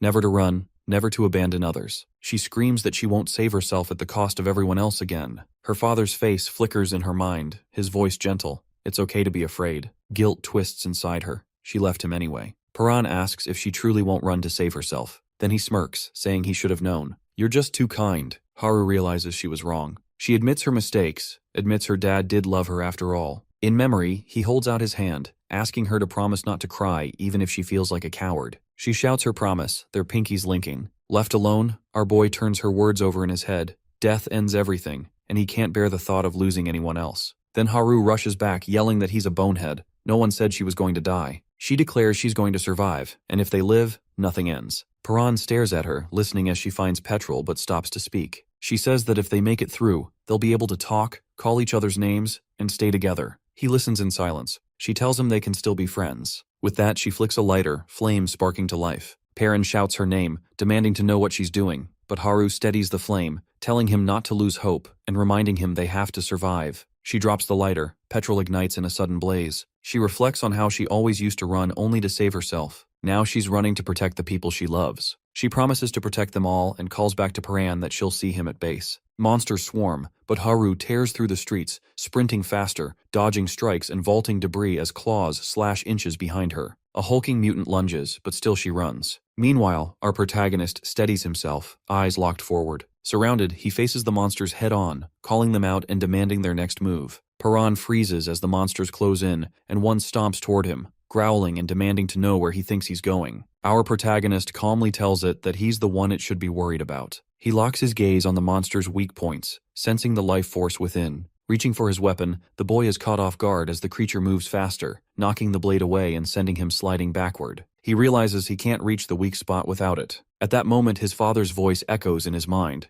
reminding him that weapons aren't always an option. Perrin recalls a memory of his father saying that one day he'd understand. When he used to ask what that meant, the older man would simply say that weapons weren't meant for people like them. He remembers watching his dad fight, never once relying on steel. Now our boy shifts into his father's fighting stance. The voice explains that the stance is only the beginning. Every living thing has life force, and so do they. He remembers training in the basement, where his father taught him to harness that power, explaining that hands channel life force and, with focus, you can pull it out through your fingertips. Blue sparks flare as energy surges through him. His father's words urge him to take that power. Perrin protests that nothing is happening, but the voice assures him he'll get it. Once he can truly sense that life force, he'll be able to control it. Suddenly, our protagonist feels a burst of energy within, his father's words echoing, "This power is his." Energy lights up his arm, and he yells in surprise at what's happening. He recalls asking his dad what would happen if he channeled all of it. As the monster draws nearer, the voice explains that once he masters it, Perrin will move almost as fast as his father did. With newfound strength, he launches himself forward. Our protagonist charges in and slams into the monster. It swings at him, but he breaks through its guard, sending the creature skidding across the ground. The beast clutches its face, and Perrin reacts instantly to every movement. Electricity pulses through him, and he realizes he can actually keep up now. As it lunges forward, our boy braces himself. They launch at each other and collide mid-air. He grabs one of its tendrils, yanks it hard, and slams the beast down. The monster lashes out, but he dodges, leaps up, and delivers a punch so powerful it cracks the ground and sends lightning flashing. He checks to see if it's over, but the creature's arms begin to split and grow, its body morphing. Perrin realizes it's protecting its weak spot, locking it away, and knows he needs to push harder. Sparks fly from his fist as he digs deep, memories of his lost friends fueling his determination. Lightning surges through every vein as he lights up, lifting his head and daring the creature to attack. The monster screeches and charges, slamming its arms and tendrils at him. He advances, undaunted, even as it towers over him, preparing to strike. The thought hits. If he'd been this strong before, perhaps none of his friends would have died. Gathering all his strength, he unleashes a devastating punch, an explosion of light and force, then collapses, exhausted. Somehow, he manages to stand just as the monster comes back for more. Suddenly, he spots a glowing core fragment still inside the beast as it snatches up one of the wounded survivors. He shouts for it to stop, struggling to tear away the tendril as it leers down at the helpless people. The creature grabs him by the throat, and as his gaze falls on a friend's lifeless body nearby, his mind goes numb. In that moment, only one thing is clear. He wants to end this monster. Perrin's eyes glow red as he seizes its limb, preparing for what comes next. Perrin grabs the monster's limb, yanking hard and locking it in place. The creature snarls and thrashes, jaws splitting wide to reveal far too many teeth, but his grip only tightens. Its entire body whips back and forth until there's a sharp, bone-cracking sound as our protagonist gives a fierce twist. The beast stumbles and he keeps pulling until the limb breaks apart in his hands. He steadies himself, red energy swirling around him,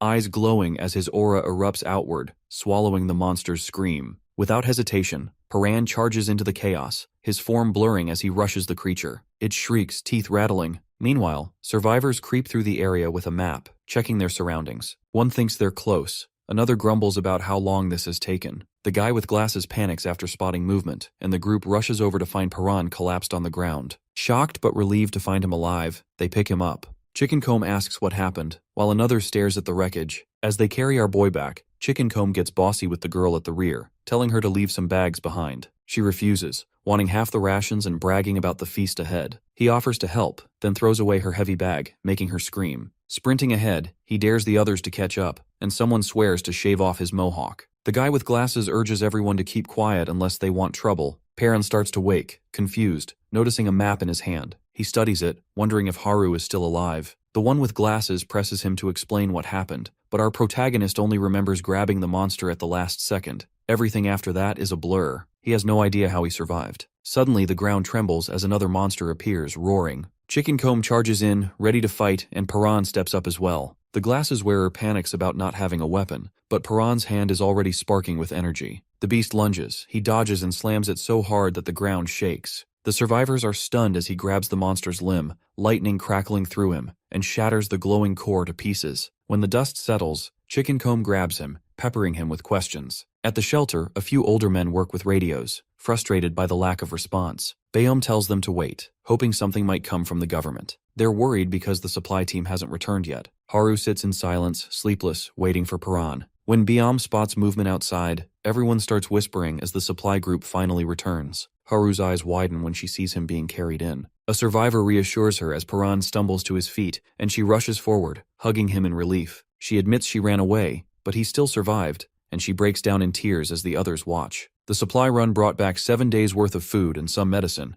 but the cost was high. They lost 2 people. When Perrin wakes, Haru greets him. He says he dreamed that someone hugged him, but she brushes it off as just a dream. He notices her wounded legs, but she jokes that he looks even worse. He replies that he heals quickly, and she calls him a monster before quickly apologizing. Haru says they're opposites. She's always run while he's always fought. She admits she's always hidden her cowardice, but now she accepts it. She's a coward, but she's choosing to fight and wants to change. A little girl appears. Haru is shocked and apologizes for leaving her before, wishing she'd spoken up sooner. The girl holds out a hairpin, and when Haru asks about it, surprised it's hers, the child insists it's a gift, saying her bangs are in her eyes. Haru hesitates, but the girl reassures her she has another pin. Touching her scar, Haru thinks of it as proof she kept fighting, all while Perrin watches. She clips the pin in and asks if she looks pretty. The little girl agrees she does. Despite all the loss and frustration, hope remains. Perrin sits quietly, holding a small trinket. Suddenly, a buzzing noise draws everyone's attention to the radio. He turns as a voice comes through the static, testing the mic. The group realizes the radio is working. The broadcaster explains they saw the apocalypse coming and prepared. Now, it's up to the listeners whether to believe. Our boy listens closely, tense, as the voice finishes, leaving the next move up to them. List comes on the radio and introduces himself, his voice calm but commanding. He tells listeners that surviving without any preparation is already impressive. Then he explains his plan.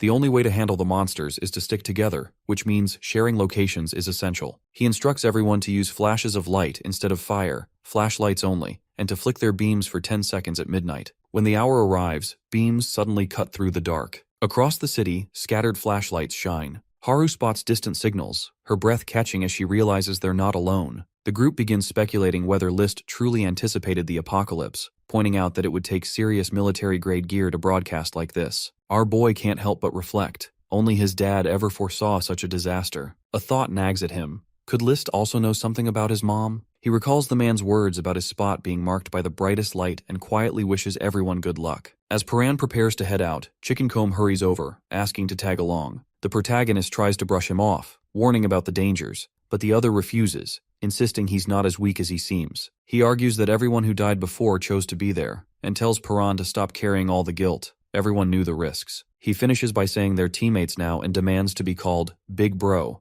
Paran relents, not stopping him. When he jokingly calls him Chickencomb, the self-styled tough guy complains. It's a mohawk, not a chickencomb, and wants the nickname dropped. Their bickering continues until Haru steps in, announcing she's coming too. Paran allows it without much fuss. Elsewhere, someone on watch duty notices he left without a weapon. The guy with glasses reflects on just how tough Paran is. He's beaten grown men and felled monsters thought unbeatable. Watching his near-superhuman movements, the observer wonders who this young man truly is. Later, Chickencomb asks if doing what Paran does will make him stronger. Our protagonist takes a moment before explaining the first step, learning to sense life force. Confused, the other presses for clarity, and Paran likens it to the body's natural energy. He admits he hadn't believed in it either until he felt it for himself. Suddenly he freezes, halting the group. Haru tenses, asking if it's a monster and if they should run, but Paran shakes his head. A woman stumbles into view. He realizes the presence he sensed wasn't a monster, but a human. The stranger begs for help, her voice breaking as she says her family is trapped under rubble after fleeing monsters. She promises she'll do anything if they save her loved ones.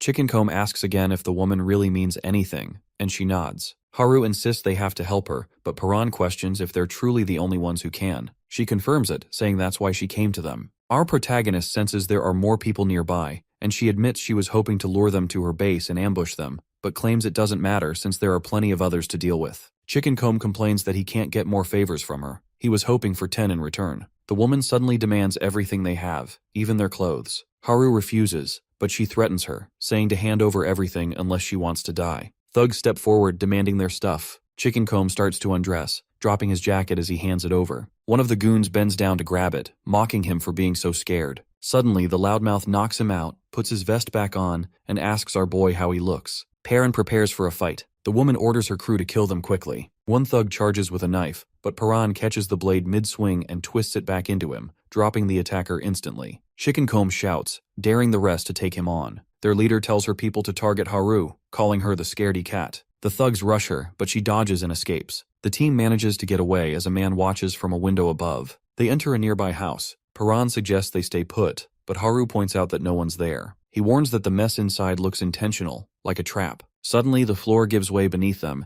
and Haru and Chickencomb crash into a heap of trash. A figure appears, remarking that he was wondering who the uninvited guests were. He recognizes them as the group from earlier and calls them idiots. Paran stares ahead as a knife flashes dangerously close to Haru's neck. Their captor holds it firmly in place, making it clear he'll go through with his threat if anyone tries anything. Our boy snaps, demanding answers. The man, keeping Haru in a tight grip, asks why they're there. Paran blurts out that they came because of the radio broadcast. His expression shifts. He realizes what Paran means and insists he heard the broadcast too. Our protagonist then asks why he isn't heading to the location marked by the brightest light. The captor laughs, mocking the idea of anyone predicting the apocalypse. He brings the blade even closer to Haru, warning that one lie will cost her life. Suddenly he lunges, but Paran dodges and a brawl erupts. Paran ducks and counters, slamming him to the ground. They exchange blows, with the captor swinging wild. The struggle intensifies and Paran charges again. The blade catches his side, but he pushes through the pain. He attacks repeatedly, though the captor manages to dodge every strike. The man remarks that Paran isn't like other thieves, but the boy only focuses on moving faster than his opponent can react. He rushes in, closing the distance and aiming for a takedown. Meanwhile, monsters begin gathering outside, raising the stakes. It turns into a tense standoff. The captor keeps his grip firm, and Paran knows any loud noise will draw the creatures in, but subtle movements won't be enough to get close. Both ready themselves as he debates gathering the energy like before. Finally, Paran leaps forward, committing to it. The captor stops as Paran crouches, channeling his energy and swinging it, the force rushing past the man's face. Our boy lifts a finger, signaling everyone to stay quiet. The captor freezes. Suddenly, a rope snaps and he starts to complain, but the others glare at him. He sits down, clearly nervous, as if sensing they might retaliate. Haru and Chickencomb exchange a glance and grin. When he asks what's so funny, they tie him up tighter and spin him around. He protests loudly, but Haru laughs and calls for another spin. The man demands to know what they want. Perrin explains they're just heading to the broadcast and gathering supplies. He doesn't believe it, but our protagonist assures him they'll let him go later. They're not taking any chances after what happened before. When the captor asks how Perrin moved so fast, he dodges the question. Suddenly, a noise above draws everyone's attention. They look up to see a ripped-apart corpse lying nearby, close to a monster's remains. Chickencomb and Haru freeze, but the man calmly says it won't attack. It's his sister. He repeats himself, explaining she's barely hanging on, still alive. Haru asks how that's possible, and he describes her injuries, admitting those wounds should have been fatal. He believes the monster attached to her is keeping her alive by leeching off her life. Haru wonders if that really counts as being alive, thinking of her own brother as she watches the suffering woman. Chickencomb asks why he doesn't just pull the creature off. He replies that he's tried everything, but the roots go too deep. Chickencomb then asks if they can kill it, and the captor laughs at the idea of there being an easy core to break. He says he's tried everything, but these monsters don't have a weak spot like that. The conversation falls silent. The man tells everyone to leave, but Haru warns that if he tries anything, they'll just spin him again. Perrin cuts him free and heads out, telling the others to follow. Their former prisoner watches from inside, muttering about the strangers passing through, claiming they know how to kill the monster attached to his sister, but he doesn't believe them. He asks his sister if she heard any of it, then notices a teddy bear nearby. He picks it up as a rope creaks and stretches. Meanwhile, our protagonist wonders if the situation is a trap. As he turns around, realization hits, and he mutters, "It's them again."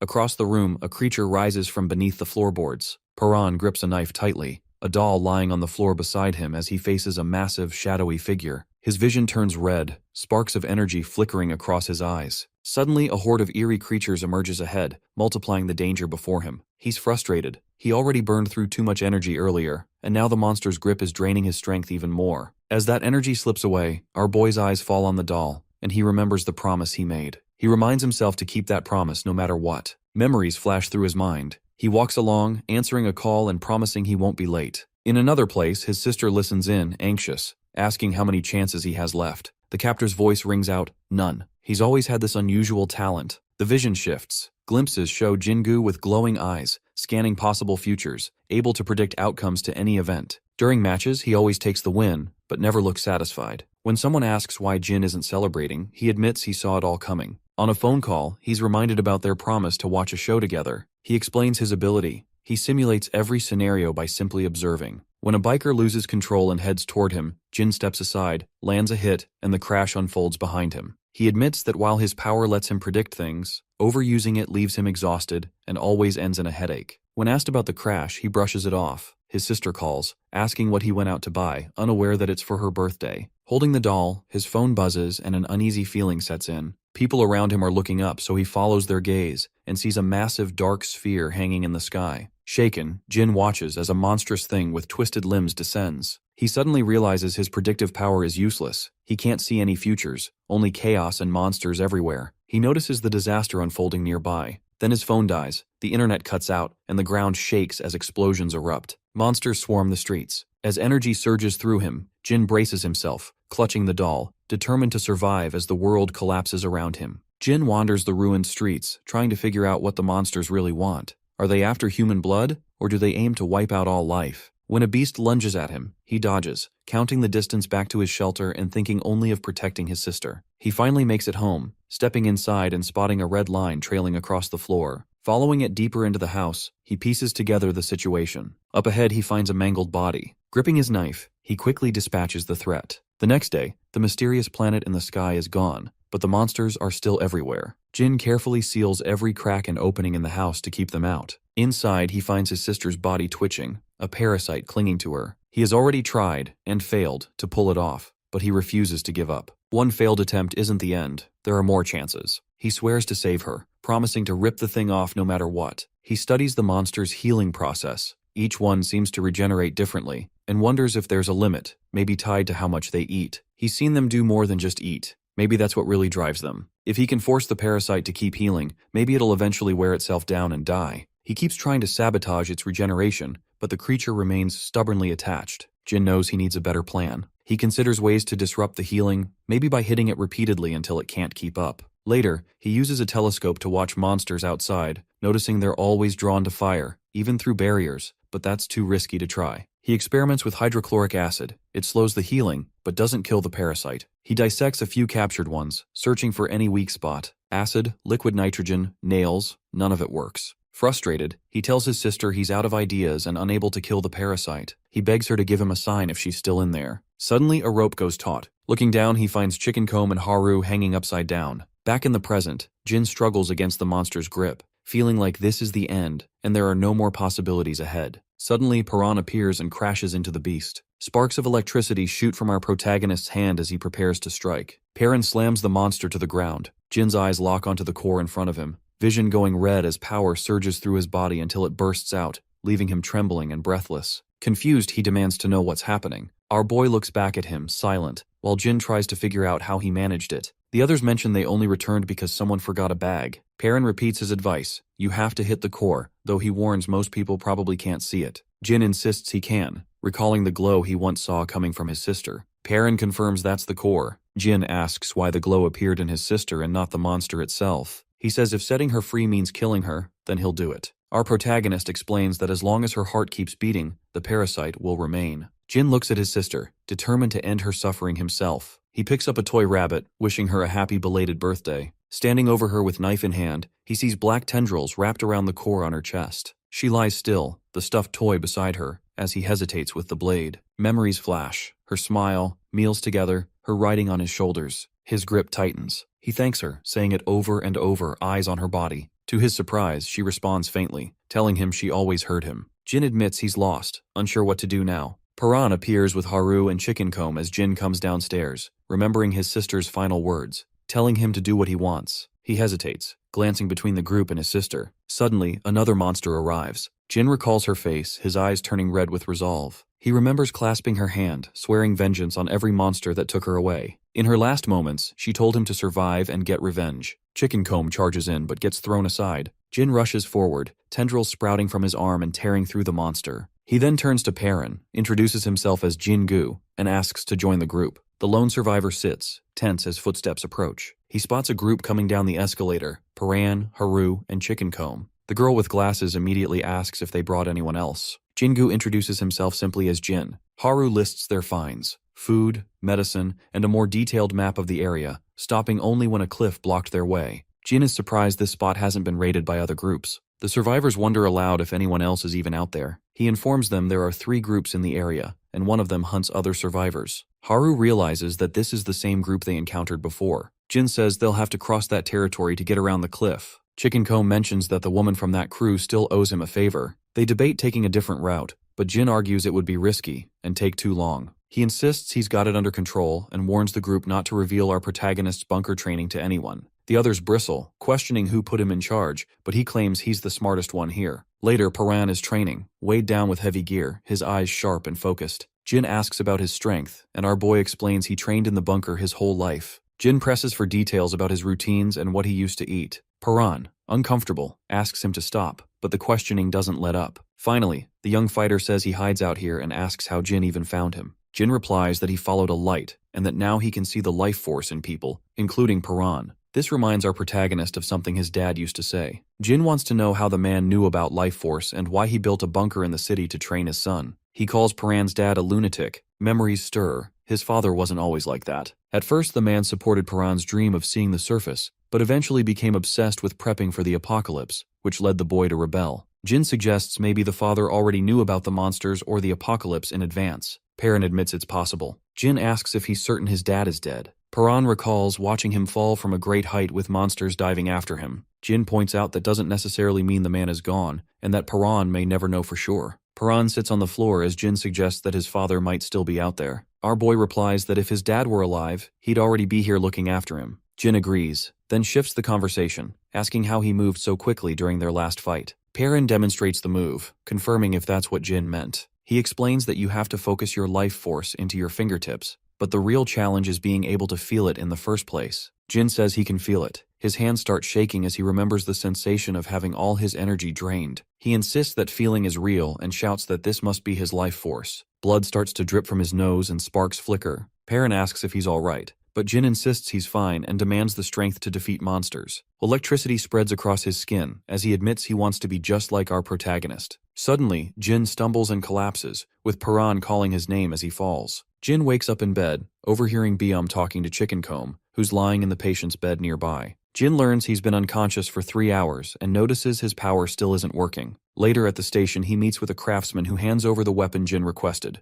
a blunt wedge. The craftsman warns that the weapon is useless against monsters and more dangerous to people, but Jin takes it anyway. He's cautioned not to use the thin blade on monsters, as it could snap. Jin assures him he has another weapon for that. Paran appears and asks if Jin is coming, and he confirms he is. The boy then asks why Jin is helping him, and Jin replies that he wants to understand what's happening with the monsters. He then asks why Paran is so determined to find his mother, even though he's never met her. Our protagonist simply says it's because she's his mom. Haru and Chickencomb show up, calling for the others to join them. Paran asks if they're ready, and Jin says they're still one short. The girl with glasses is chosen to join. Biam and another survivor wish the group well as everyone heads up the escalator. Paran says he's living to find the people he cares about, while the rest have their own reasons as the crew sets out together. Perrin moves forward while Chickencomb and Jin hang back. A screech echoes in the distance and shadowy figures appear. Suddenly a harsh voice calls out, accusing them, not just of losing people, but of abandoning someone to die, which is even worse. The woman who once tried to trap our protagonist and his team tries to explain, but before she can, a knife flashes through the air. The blonde woman comments that these new intruders aren't like the others who usually get caught. She remembers a kid who dodged and a big guy with a Chickencomb haircut. Another voice agrees. The silver-haired fighter simply stabs a man, calling him livestock. People whisper about whether the intruders might come back. The leader declares the hideout is locked down, grabs a piece of flesh, and says if the intruders return, she'll just eat them herself. Jin lays out the plan. They need to cross the thieves' territory, which is divided into 3 zones, without being caught. He insists that everyone must sneak through, no fighting. Chickencomb is excited by the challenge, but Paran doubts they can all make it through undetected. He says he could probably do it alone, but isn't sure about the whole group. Jin grins confidently, assuring them that if they follow his instructions, everything will go smoothly. Our boy notes that he could always sense life while in the bunker, but Jin only developed that sense after getting captured. Chickencomb points out they're short-handed. The girl with glasses arrives, and Jin suddenly grabs her bag, catching her off guard. He warns everyone that they're now at the edge of the thieves' territory. Showing the map, he explains the hand signals. A pointed finger means go, avoid enemies at all costs. A clenched fist means attack. A retreat signal means run if things get dangerous. And touching his chin is his signal for lying. Perrin questions the odd signal, asking when they'd ever use it, but Jin says it's just in case and probably won't matter, urging everyone to keep moving. Chickencomb backs him up. They carefully creep through the ruins with Jin leading them to cover whenever he spots thieves nearby. The thieves, meanwhile, are distracted, whispering about finding a hidden box. Jin tries to signal the group, but Chickencomb misreads it and charges at the thieves, knocking one out with a punch and fighting another. One thief yells threats and gets ready to fight, but our protagonist grabs and restrains him. The girl with glasses explains that Jin's signal meant to sneak past, and she scolds them for blowing their cover, even though they won. Chickencomb admits he misunderstood the signal. Jin says it's alright since there aren't more thieves around, but now they have to decide what to do with the ones they caught. Haru asks if Jin is really going to kill them, and he prepares to do so. Perrin intervenes, blocking him and arguing that there's no reason to kill. Jin challenges him, saying thieves wouldn't hesitate to kill them, so it's safer this way, but the boy stands firm. He says he doesn't want to kill anyone, and every time someone is about to die, he feels terrible. Jin questions whether Paran is really willing to risk everything over his feelings, warning that if they get caught, he'll never find his mom. Perrin stays silent, then insists they leave before the thieves wake up. Haru agrees, saying there's no need for killing. Jin tells everyone to move on. They go deeper into the territory, and more people begin to appear. Suddenly someone demands to know who they are, pointing out they've never seen them before. A guard spots the group and immediately questions them for being strangers. Jingu warns everyone that they're way too deep in enemy territory and should get out. The guard shouts, demanding to know what they're doing crouched there. Chickencomb blurts out that they're crouching because it's a top-secret mission. When the guard asks who he thinks he is, the loudmouth tells him to recognize the Mohawk. The guard pretends he remembers, and Chickencomb drags him away while the others watch. Jin tells the group that if they get separated, they'll meet back at the base. Perrin checks with Haru about how far in they are, and she says they've just made it to the middle of Zone 1. They enter a building where our boy notices the windows are barred. Inside, a prisoner behind bars begs them to let him out, insisting he isn't with the bad guys. Soon, more captives appear, terrified and convinced they're about to be eaten. Jin asks if they mean eaten by monsters, but the prisoner warns them about a sinister woman called the Predator. Paran mutters the name, considering rescuing everyone, but notes there are guards everywhere. Jin says they can't waste time helping, but Haru reminds him of his promise. He admits he lied to keep everyone calm, The bespectacled survivor says saving people is too risky, and Jin looks to Paran for a decision. The protagonist agrees, it's too dangerous. Jin points out that Paran refused to kill the thieves earlier. He replies that it's not the same. He just has a thing against killing. Swatting a mosquito, Paran pops it in his mouth and eats it. Haru yells at him, but he shrugs it off as just an old habit. She calls it gross, but he insists it's not about hunger. He quickly covers her mouth to keep her quiet. Jin gives a hand signal, pointing ahead, and the bespectacled survivor and Haru prepare to retreat. Outside, the predator and her squad stop. She sniffs the air, commenting that something nearby smells delicious. The group hides below them. Another soldier reports that the livestock farm in Zone B3 was destroyed by monsters, and all the animals escaped. The predator, baring her fangs in a grin, demands more details and tells the soldier to bring her the eyes. The bespectacled survivor sees guards rushing off and worries that something big just happened. Meanwhile, prisoners are dragged in, blindfolded. The predator pulls down one captive's blindfold, taunts him, and demands to know the monster's weak points. The prisoner points out the glowing spots, one at the base of the tail, another on the leg. She leans in for more detail, and when he guesses the wrong depth, she threatens to eat his other arm. Jin notes that many guards left after the chaos, so now's their chance to move. As they sneak through, Haru bumps into an escaped prisoner who explains that a monster smashed the cells and everyone ran. Jin figures that's why the guards are gone and doubts the escapees will survive, since they don't know how to kill monsters. The man mocks the idea of killing monsters, but is suddenly stabbed. He collapses, his head sliced off and flung across the ground. The predator catches the head, turns to the group, and asks who they are. The predator approaches, clutching the monster core, and demands to know what's going on with the fleeing livestock. She presses further, accusing the group of ignoring her orders. She had been clear: capture or kill. The girl with glasses and another survivor freeze, unable to respond. Jin glances at a nearby corpse, mocking their hesitation with a smug grin. He claims they only pretended to be allies to gather information on the runaways, then sighs about not getting more out of the dead man, and pinches the bespectacled survivor as they're cornered. The predator warns them not to act suspicious and orders everyone to track down the rest of the escapees. She steps closer to Jin, eyeing him curiously, and comments on how she's never seen someone with his face before, how memorable he looks. He stays silent as she circles him. Then she challenges him to make her remember him next time. The girl with glasses and the others catch on as the woman recognizes Jin. She lashes out, but he blocks her attack and yanks Yujin out of danger as blades slice through the air. Perrin leaps in, grabbing the predator's weapon mid-swing, while the bespectacled survivor panics. The woman grins, her suspicion now confirmed.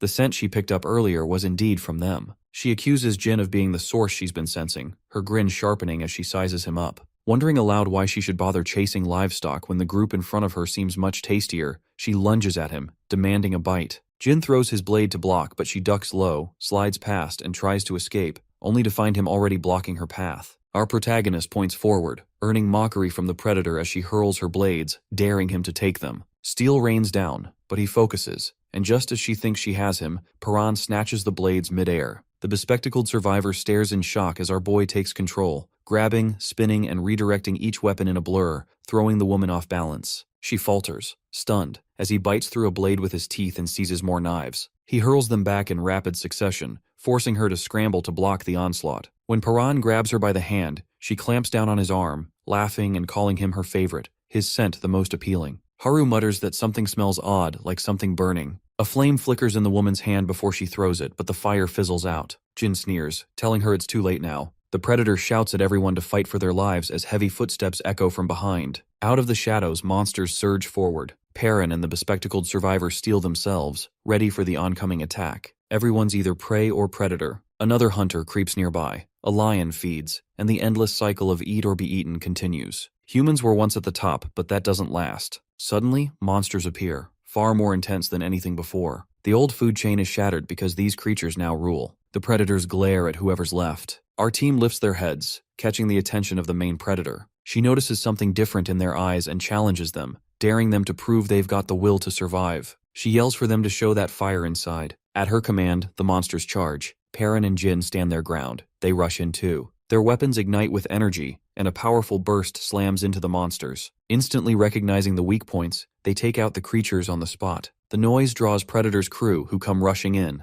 Suddenly, Haru is yanked into the open, a knife pressed to her throat. Perrin and Jin freeze. Their captor demands they surrender, and reveal how they've survived this long. The blade digs in deeper, and the girl with glasses drops to their knees, begging for mercy. Jin whispers to our protagonist to attack now, but he says he can't strike from where he is. Predator jerks Haru around, mocking them. Perrin steps forward, hand glowing, but she warns him not to try anything. She'll kill Haru regardless. Jin urges our boy not to surrender and to attack before she can react. But Predator begins a countdown, threatening to kill Haru. Perrin hesitates, afraid he'll make a mistake, while the others look to him. Jin's words echo in his mind. Small sacrifices can't matter. The mission is too important. Predator counts down. 3. She continues. 2. Perrin's fist tightens. Haru braces herself. On 1, he unexpectedly surrenders. Predator shouts for her crew to seize them. Chains snap around Perrin and Jin as they're dragged away, and the gang locks them up. The gate slams shut, sealing them inside a dark cell. Now, our protagonist sits tied up in the shadows. He hears footsteps approaching.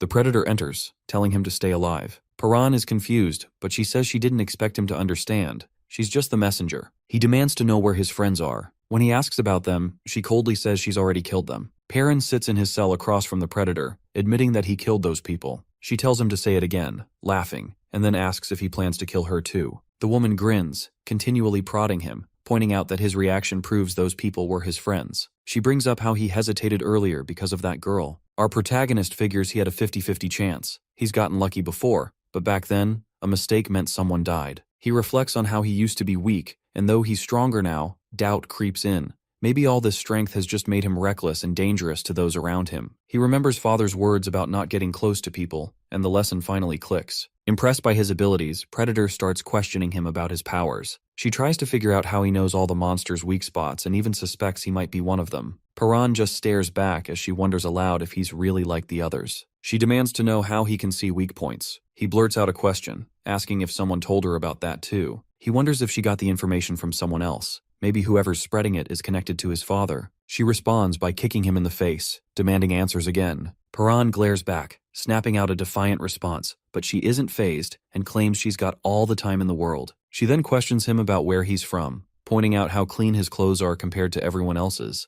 and notes how healthy his group looks. She demands to know where their base is. Our boy lunges at her, baring his teeth, but Predator slams him down and teases him about being hungry, saying she's not about to be lunch. Perrin swears he'll never talk. She laughs, calling him livestock. As she keeps hitting him, Predator questions whether he's even human. She turns to one of her men for an opinion. The man says he can see this inner light in people, just like in monsters, and sees it in her too. Looking at Perrin, he says his light is especially bright and radiant. Predator mutters that it must be life force and declares that he smells delicious. He's definitely the most interesting one here. Another man interrupts, warning that food supplies are low, tensions are rising, casualties are increasing, and people are demanding executions. He urges her to find the group's base, but Predator shrugs it off. Instead, she grabs Perrin again, pressing for answers. When he refuses to talk, she proposes a game. Stuck in her grip, he glares back. She slashes him, watching how quickly he heals, and taunts him to keep going, laughing about how long she can drag this out. He endures the repeated beatings and cuts, healing each time only to be hurt again. While our protagonist lies battered on the floor, footsteps approach. A man whispers for him to keep quiet. Perrin recognizes him. The stranger says he's also a prisoner, used to be livestock, and that his body was altered so he can now see lights. Perrin asks if he means life force, but the man seems uncertain and just shrugs, offering to help him escape. As he starts to leave, Perrin quickly asks if he's seen Haru or any new prisoners. The man says no, and that nobody likes it when people ask about that. Just then, Predator and her men return and catch Perrin's contact. She ignores the man's protests about being an eye, saying they can always make new experiments. Predator mocks Perrin, asking if he enjoyed their little game, but he says this torture is nothing compared to his time in the bunker. She reminds him about his friends, and then they throw Haru into the cell. Predator says she didn't reveal anything during interrogation, even after being deprived of water. She grabs Haru and threatens her, then seizes Perrin's hand and breaks his fingers. Haru screams for her to stop, but Predator just keeps going, snapping more bones while he stays silent. Predator threatens to keep breaking his fingers unless Haru gives up the location of their base. Another finger snaps. Both Perrin and Haru are screaming, and he tells her not to say anything. A couple of guards whisper about how cruel the captain is, especially with the torture happening inside. Predator mocks Perrin's healing hands, while our boy silently fumes that he can't use his life force. He wonders how she managed to bind him so tightly and grows frustrated that she doesn't really understand his powers. She keeps pressing for answers, but he refuses to give anything up. When Predator demands the location of their base, he hesitates but ultimately stays loyal to his group. She grabs a pair of pliers, threatening to see if his fingernails will heal if she rips them off. Haru is terrified. When Predator finally calls it a day, our protagonist is left alone, haunted by father's voice warning that caring for others only leads to pain and weakness. Outside, Haru watches, guilt twisting inside her as she sees what Paran endures. He realizes all of this began the moment he learned what it means to care for other people. Her horror grows when Predator strolls back in, threatening to go after his toenails next. Suddenly, Haru yells that she'll take his place. Predator is surprised, teasing her about her feelings for the boy, but Haru keeps quiet. Pretending to be bored, Predator shifts her focus, grabbing Haru and getting her tools ready while Paran remains restrained. Haru apologizes, and just as Predator is about to start, he shouts that he'll cooperate. Predator is pleased, until Jin arrives. She asks where he's been, and Jin replies that he's ready to give up the base's location. Water drips, and Predator grins, but Haru doesn't believe he'd really betray them. Jin ignores her and tells Paran to listen. He claims he doesn't need our protagonist anymore, saying he thought Paran was the key to understanding monsters, but now considers him a disappointment who wasted his potential. Jin declares he's betraying the group and walks away. Outside, Predator asks why Jin switched sides, and he claims it just makes sense. Another survivor mocks Paran's group for being weak. The girl with glasses admits she never even knew where the map was. She just followed everyone else. Jin suggests attacking quickly since the base is heavily guarded, recommending a swift assault. Predator likes his attitude. They move the prisoners outside, and one of Predator's men asks why bring Haru and Paran. She smirks, saying it'll be fun. She wants to see their faces when the base falls. As they march, Haru tries to reach him, apologizing, but he stays silent. When she begs, Paran finally gives her a strange look. Jin checks if things are on track. Predator confirms everyone is present except the livestock guards. As they head up a cliff path, Jin grins, saying everything is perfect. Some survivors are confused about stopping there, but he explains they're surrounded by the city, with no cover and only one way out. If monsters show up, escape will be near impossible. An underling grows nervous and draws his weapon, but Predator demands answers. Jin signals, retreat or escape if needed. Escaping is more important than fighting. He gives the final signal. Paran recalls that touching the chin means Jin is lying, realizing he only pretended to betray them to keep the ruse alive. While Haru reacts and our boy clenches his fists, he reveals a hidden key tucked beneath his tongue. She catches on instantly. Jin continues to act normal under Predator's watchful eye, subtly holding up 2 fingers, the signal to attack if necessary. As Predator is distracted, Haru unlocks Paran's cuffs. He stands, free at last, energy surging through him. One soldier warns Predator that the boy is loose. With a fierce twist, Paran breaks the shackles completely and prepares to fight. Predator's men hesitate, but one steps forward, overconfident, even as she warns not to underestimate him. Paran steps up, Haru close behind. He stomps, cracking the ground, then delivers a punch that flattens a soldier's face and sends him flying with a blast of force. Paran knocks his opponent out with a single punch, sending the man skidding across the ground. The crowd erupts and shouts. Meanwhile, Jin signals up to someone on a ledge, who hits a detonator. An explosion rocks the canyon. Flames erupt, turning the entire battlefield into a fiery trap.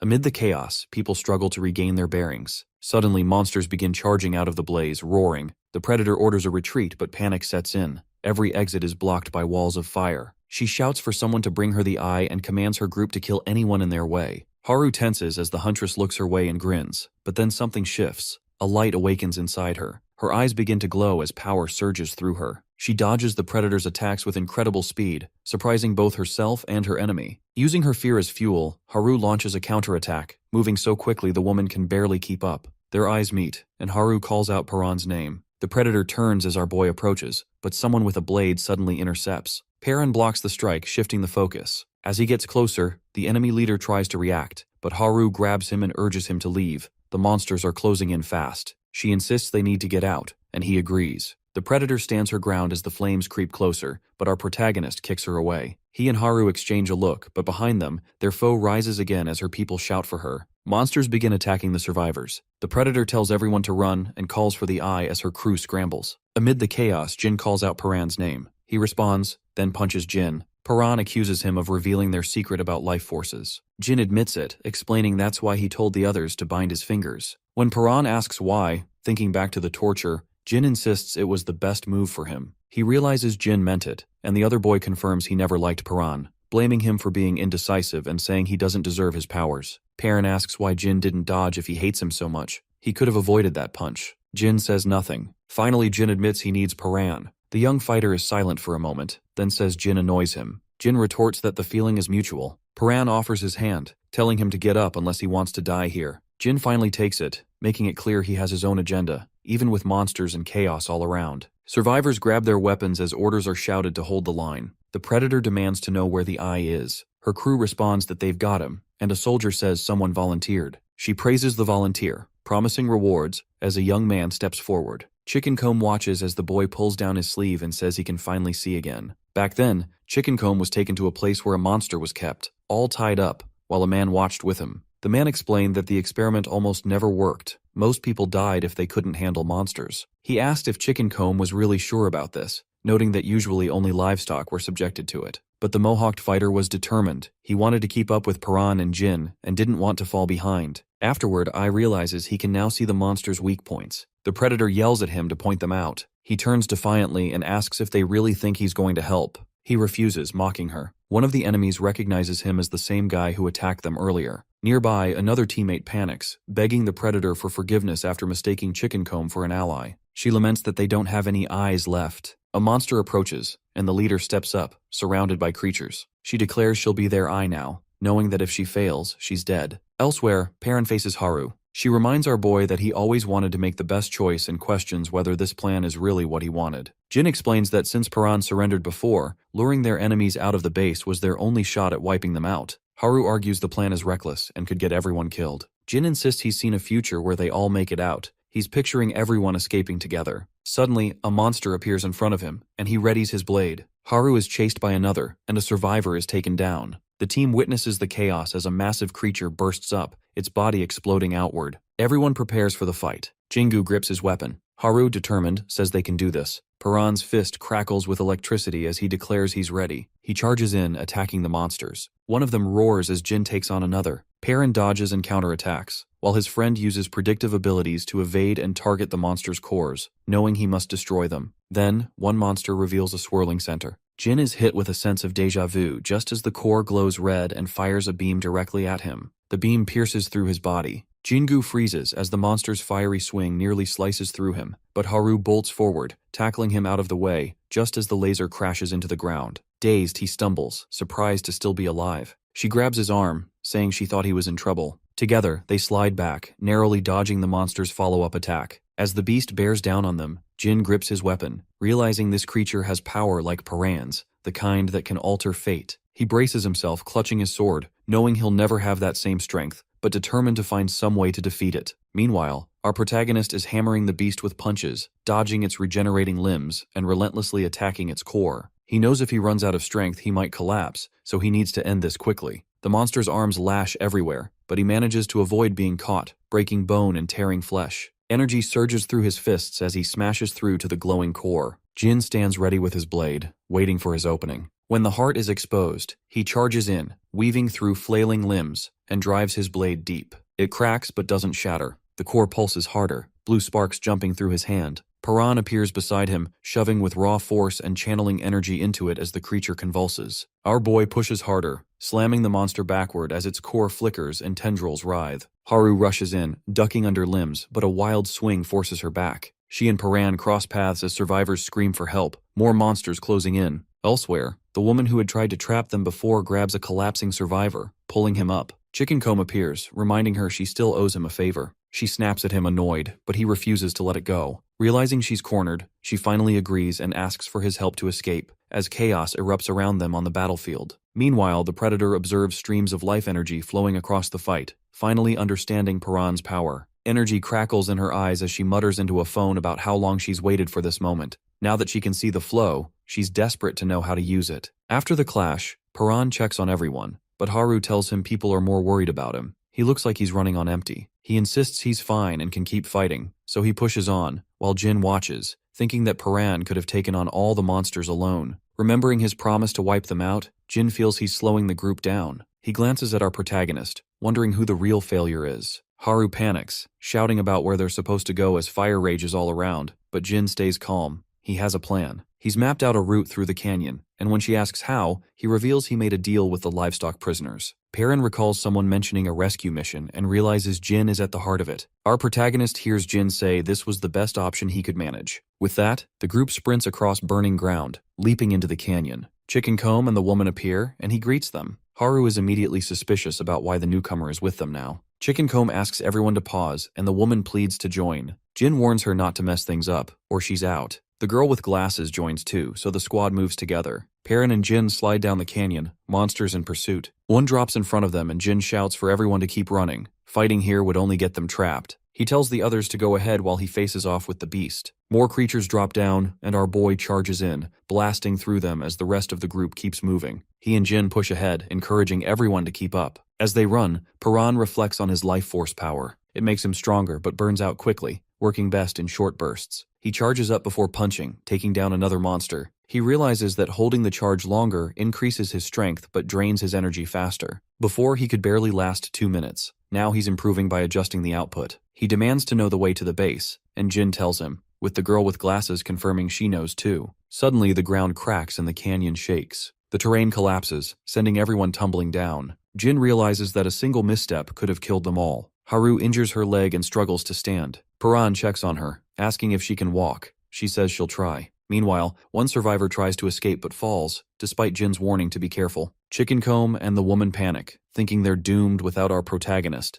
But Chickencomb promises to protect her, urging her to stick with him. Suddenly, a monster's claw tears into her side. Jin calls for Chickencomb as another creature attacks. Chickencomb blocks with his weapon but is knocked down as more monsters close in. Haru's leg gives out, so Paran lifts her and runs, launching them both across the canyon as monsters close in. He shields her as they land, steadying himself as more beasts appear. He blasts another monster and, surrounded by noise and chaos, keeps running with her in his arms. Meanwhile, Jin fights off monsters, blades swinging. Chickencomb defeats one creature but realizes the woman didn't make it, though she was a comrade, if only briefly. He calls Jin a comrade too, urging him not to fight alone. Together, they prepare for the next wave as monsters continue to attack. Monsters pour into the canyon, dropping down as Paran stands firm, blocking their attacks before stomping forward. One beast charges, but our boy smashes through, throwing punch after punch until he knocks a core loose. He starts to feel the strain. One monster slashes his side, another clocks him in the face. Haru shouts for him to escape and save himself, but he refuses to leave. The protagonist steps up, declaring there's no way he's losing her now. Haru feels a surge of guilt, convinced his pain is her fault,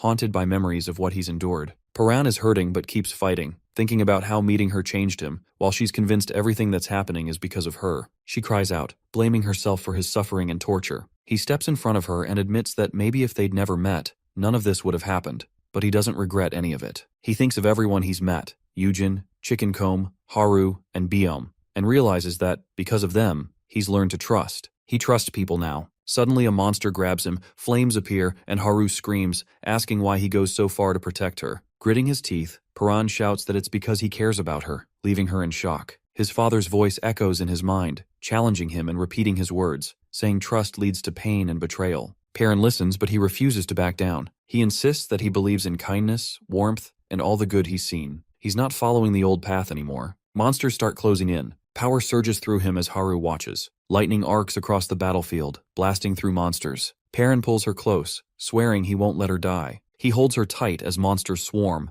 unleashing a wave of energy that tears through the attackers. Haru gasps as our protagonist pushes himself beyond his limits, clearing the area of monsters. Exhausted, he stumbles forward and collapses as his body gives out. She runs to him, calling his name. Another monster closes in, and Paran struggles to get up, admitting he's out of energy before falling again, the creature looming over them. A memory floods his mind. Little Paran, hearing his father's voice warning that his heart would bring pain and telling him never to go to the surface. His dad said that his heart would always pull him toward others and get him hurt, so he could never be allowed outside again. But he also said that if Paran ever decided to chase his dreams, he'd have to grow stronger even than his dad. Back in the present, the monster draws closer. Haru watches anxiously as his father's voice echoes. He must become strong enough to face any storm and go after what he wants. Summoning all his strength, our boy forces himself up, lightning gathering around his hand as his dad's words ring out, "Sky's the limit." Power erupts as he slams the ground, sending energy everywhere. Paran grabs the monster's power, his father's words echoing about the strength in their blood,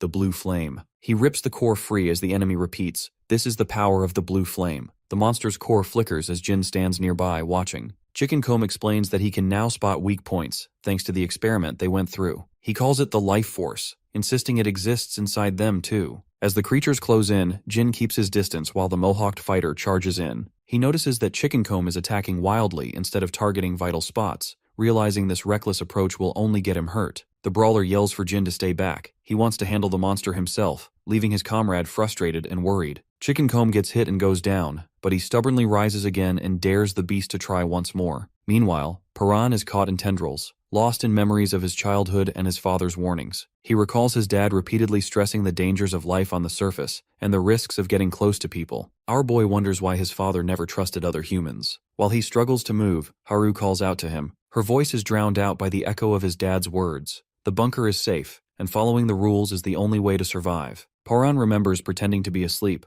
overhearing his father confess that the real danger isn't the apocalypse, it's other humans. He feels torn, wanting to know more about those secrets but also resenting them. His dad insisted that if the world ever discovered Paran's true nature, every human would come after him because he's different. The memories blur, and a thirst grows as our protagonist's life force weakens. He clutches his chest and reaches for an orb. The moment his hand touches it, power erupts from him. A shadowy monster bursts forth and spreads. Haru calls out as he clings to the figure. Paran's eyes snap open. He's back. She tries to reach him, but an enemy attack comes dangerously close. Bracing for impact, he's suddenly shielded by a glowing force. Steadying himself, he sees the girl with glasses appear, relief on her face that he's safe. Jin admits they can't fight the way Paran can and insists they need to escape, calling for Chickencomb to move. The Mohawked fighter charges ahead, determined to hold the monsters back. He tells Jin to run, explaining it's because they're teammates. Jin hesitates, but Chickencomb's resolve is clear, and together they make a break for it. Jin hears Chickencomb's words and can't quite grasp it.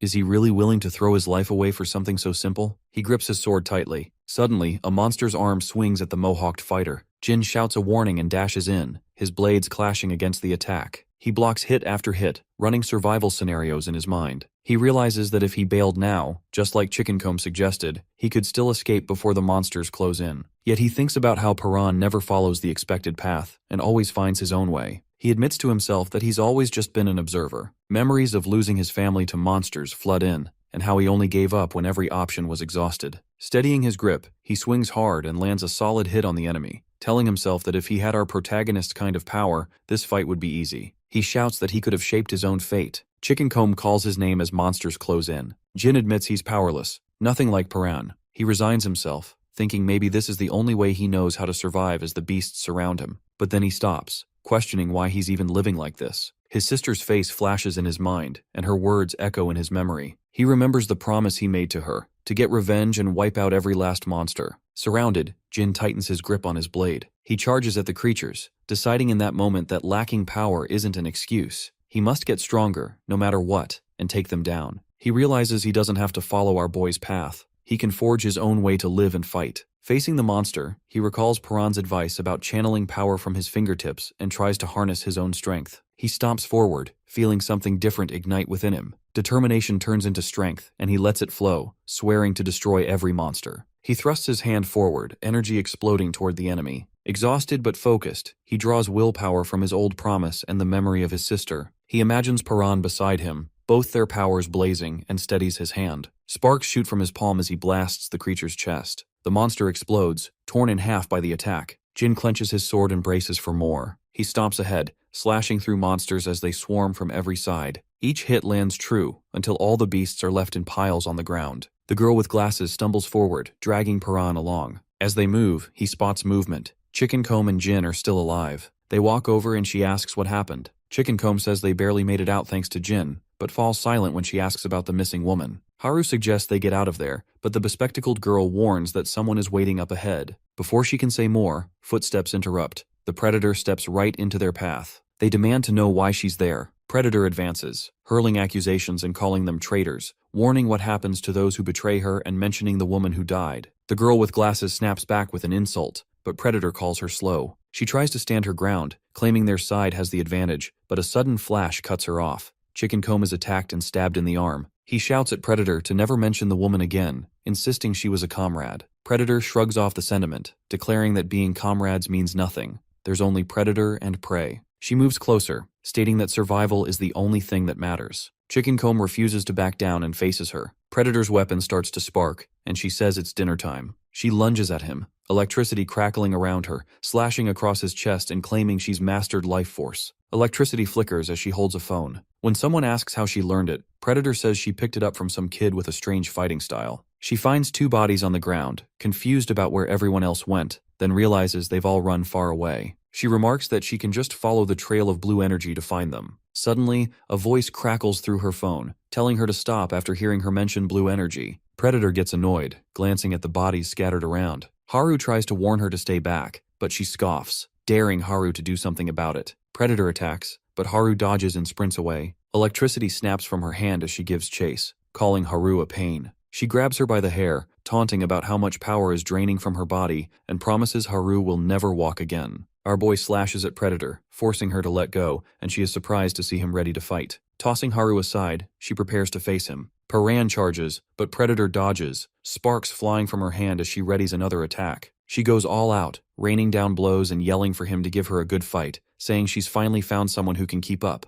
Then she offers a twisted deal. Even if he loses, she won't kill the others. Just cripple them so they can't run, promising to eat their flesh and use them for experiments. The protagonist stands back up, vowing to avenge everyone. Haru watches as he raises his hand. Predator demands he go all out, but then notices blue flames flickering at his fingertips. He focuses, forming a hand sign as blue energy sparks. Predator prepares for the fight. Suddenly she leaps in, slashing at Paran's hand and calling him boring. Paran lies on the ground, covered in blood and missing an arm. Haru screams his name in terror. The Predator stands over him, weapon in hand, mocking him for losing the fierce determination he showed earlier. She sneers that he once wanted to live, but now looks empty, his energy gone. Haru clenches her fists and charges, catching her off guard for a moment. She swings but misses, and the hunter taunts her, calling her a rookie and a coward. Haru hits the ground but refuses to back down, glaring defiantly as her enemy tells her to keep struggling. Suddenly, Chicken Comb stumbles, distracted by movement behind him. He looks back and sees our boy beginning to move, staring straight ahead. A buzzing sound grows louder as an insect lands on his head. Dazed, he watches the bug crawl toward his severed arm. His fingers twitch, the buzzing intensifies, and the limb begins to stir. The insect hovers over to the Predator, buzzing around her head. A memory flashes. Paran tries to swat away a bug while his father asks what he's doing. He insists he won't do it again, but his father presses for the reason. The boy explains the bug was in his line of sight. Back in the present, the Predator announces she's done playing and warns Haru she'll end up like our protagonist. She freezes in shock as he starts to rise, confused by his movement. Suddenly, bright red energy bursts out, and Paran's severed arm regrows, monstrous and clawed. The buzzing grows louder as his new arm lashes out. Haru watches as the hunter gets knocked down, his body now crackling with red energy. He remembers telling his father that buzzing always felt like a signal, compelling him to catch and eat it. Perrin screams as the transformation continues. Now towering over Jin, he's gone full monster, his body covered in red growths, his face twisted and unrecognizable. A huge creature charges, roaring and slamming the ground. Paran meets it head-on. They smash into each other, and the beast transforms into an orb. He bites down on the orb, absorbing its power. Jin sees this and shouts his name, accusing him of being one of the monsters, then fires an energy blast. Paran blocks it, his monstrous claws crashing into the attack. He advances, driving a claw straight through Jin's chest, then tosses him aside. Chicken Comb yells in shock, but our protagonist lunges at him, slashing viciously. Finally, he turns to Haru, grabbing her with that monstrous arm. He looms over her, and she struggles to break free from his grasp. Perrin bites down on Haru's shoulder, squeezing her as hard as he can. She smacks him on the side of the head, causing him to freeze mid-bite. Haru shouts his name, trying to snap him out of it, but our boy only growls and begins choking her. She fights back, landing a punch across his face. The blow jolts him. He realizes what he's done. The sparks of his monstrous transformation begin to fade. Paran stands, staring at Haru, who lies limp and bloody. He calls her name, glancing at the others scattered on the ground. The girl with glasses screams at him to stay back, calling him a monster. He looks around at the destruction, wondering if he caused all of it. The survivors watch in shock. A man hiding nearby blames another for not warning anyone, and panic escalates as Biam approaches. Perrin spots him and freezes, recognizing who he is. As Bayam comes closer, our protagonist yells, warning the scientist to stay away and blaming him for the chaos. Biam ignores him and moves past. Another survivor arrives, looks Paran over, and asks if he's a monster, but most people keep their distance. Then a hooded man appears. While someone questions if he plans to get close as well, the hooded man merely smirks. Biam and another person begin helping the wounded. Elsewhere, a man describes meeting Jin at a looter base and making a deal. He would save Jin if Jin helped free his friends, who were being kept as livestock. When asked, the man confirms he came from the same place Paran and his group were trying to reach. Chicken Comb insists he's fine, though Biam flinches, suggesting he take a break if needed. Someone asks if the man came from the place associated with the radio broadcast. He says yes and wonders if Jin hasn't already explained things. The survivors inquire about both the location and the broadcast, but the man says it's complicated and promises it will make sense soon. He recalls being caught by looters while searching for survivors, then asks Bayam about his friend's condition. Bayam replies that they're alive but malnourished. Attention shifts back to Paran as the man reveals he transformed into a monster and attacked his allies. Others confirm this, mentioning his rapid healing and how his arm regenerated, which surprised everyone. The man expresses relief that at least he managed to kill the predator, while Jin suspects Paran was unaware of his monstrous side. The man then says he saw red energy coming from Jin's body, which seemed suspicious. Jin explains it's his life force. When the man asks what that means, Jin questions how he could not know, considering he's now expected to fight monsters. The man admits that fighting wasn't part of their plan. They wanted to avoid attention. A woman says List was the voice on the radio, and the man continues, explaining that List supposedly knows about a weapon capable of instantly killing monsters. He recalls how everything used to sound unbelievable, but witnessing the battlefield changed his perspective. Jin asks what he means, but the man avoids answering, saying they'll find out in time. When it's mentioned that he accepted the idea of life force so quickly, he responds that nothing makes sense anymore. They live in a world where a mysterious planet hangs in the sky and monsters attack every 6 days. Jin wonders if the assaults will ever end. The group discusses how the invasion began without warning, and the man asks about Paran's whereabouts. Jin says he's nearby but keeping his distance. Our protagonist isolates himself, afraid of hurting someone again. The others feel safer with him gone, though the man says he wouldn't have joined if he'd known. Jin explains they haven't known Paran for long. Later, he tells the girl with glasses to keep Paran's belongings hidden. When she asks why, Jin says the newcomers might not be trustworthy. The group agrees to keep his secret. The man, Hui Min, expresses hope that they can survive together. He soon notices someone missing, just as the hooded man from earlier steps forward. A survivor explains that he helped move the injured. The hooded man approaches Paran and someone asks who he is. When the stranger reveals his face, Paran stares in shock. The man remarks that the hooded figure is the strangest among them, noting he hasn't said a single word. Jin tries to sense the life energy of those around him, but feels nothing from the hooded man, which unsettles him. Perrin asks what the man wants. The hooded figure then pulls back his hood, revealing golden eyes and red hair. Our boy asks who he is, but the stranger only stares in silence. The red-haired figure begins speaking in a language Perrin doesn't recognize. He keeps asking what's being said, but receives no response. After a moment, the stranger falls quiet, steps back, and pulls his hood up again.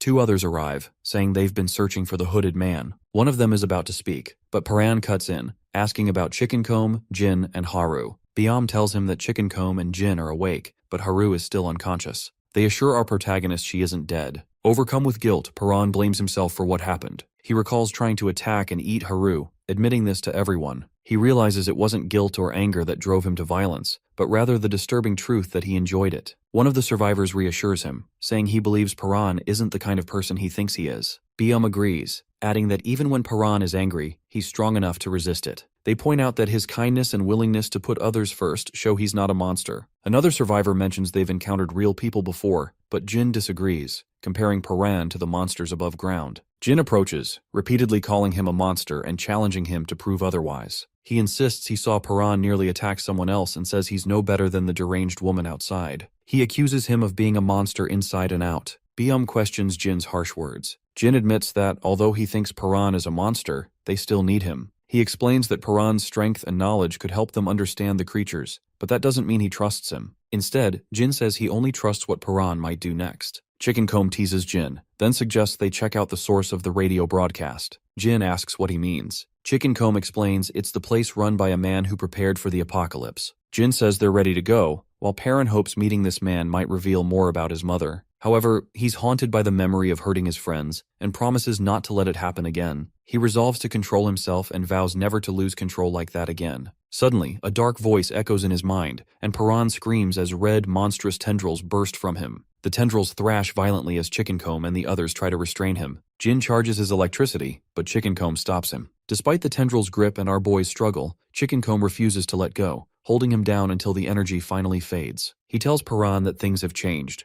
Biom and the rest remind him that he's not alone. Perrin resists, mumbling no as the tendrils move, but he insists he won't hurt his friends again. He grabs the tendrils, tears himself free, and declares that he doesn't know what the thing inside him is, but it's no longer in control. He promises it will never win. The monster's voice tries to pull him back into darkness, but Perrin fights to break free. A flash of light erupts, and he returns to his friends, his eyes glowing red. Biom and the others watch, noticing the last trace of that power within him. Then Haru approaches. She slaps him and tells him to get it together. Calling his name, she helps him break free from the monster's grasp. Perrin sees her, and the darkness inside him finally disappears. Supplies are well stocked. Chickencomb and another helper confirm they have nearly a month's worth. The girl with glasses remains tense, frequently checking on Haru. Biom says she's still shaken by witnessing our protagonist's monster side, and worries about what will happen if Haru never wakes up. But the woman assures him that everyone is grateful Haru is still with them. Someone asks when they'll return to base, and another realizes it's been over a month since they left. He wants to head back, but Hui says they're almost ready. He introduces Jin-gu, who did a great job dealing with the looters, and says everyone is set to leave. Jin greets the group and offers to take them back to base. Hui checks on him, but Jin brushes off any concerns, determined to get back to training.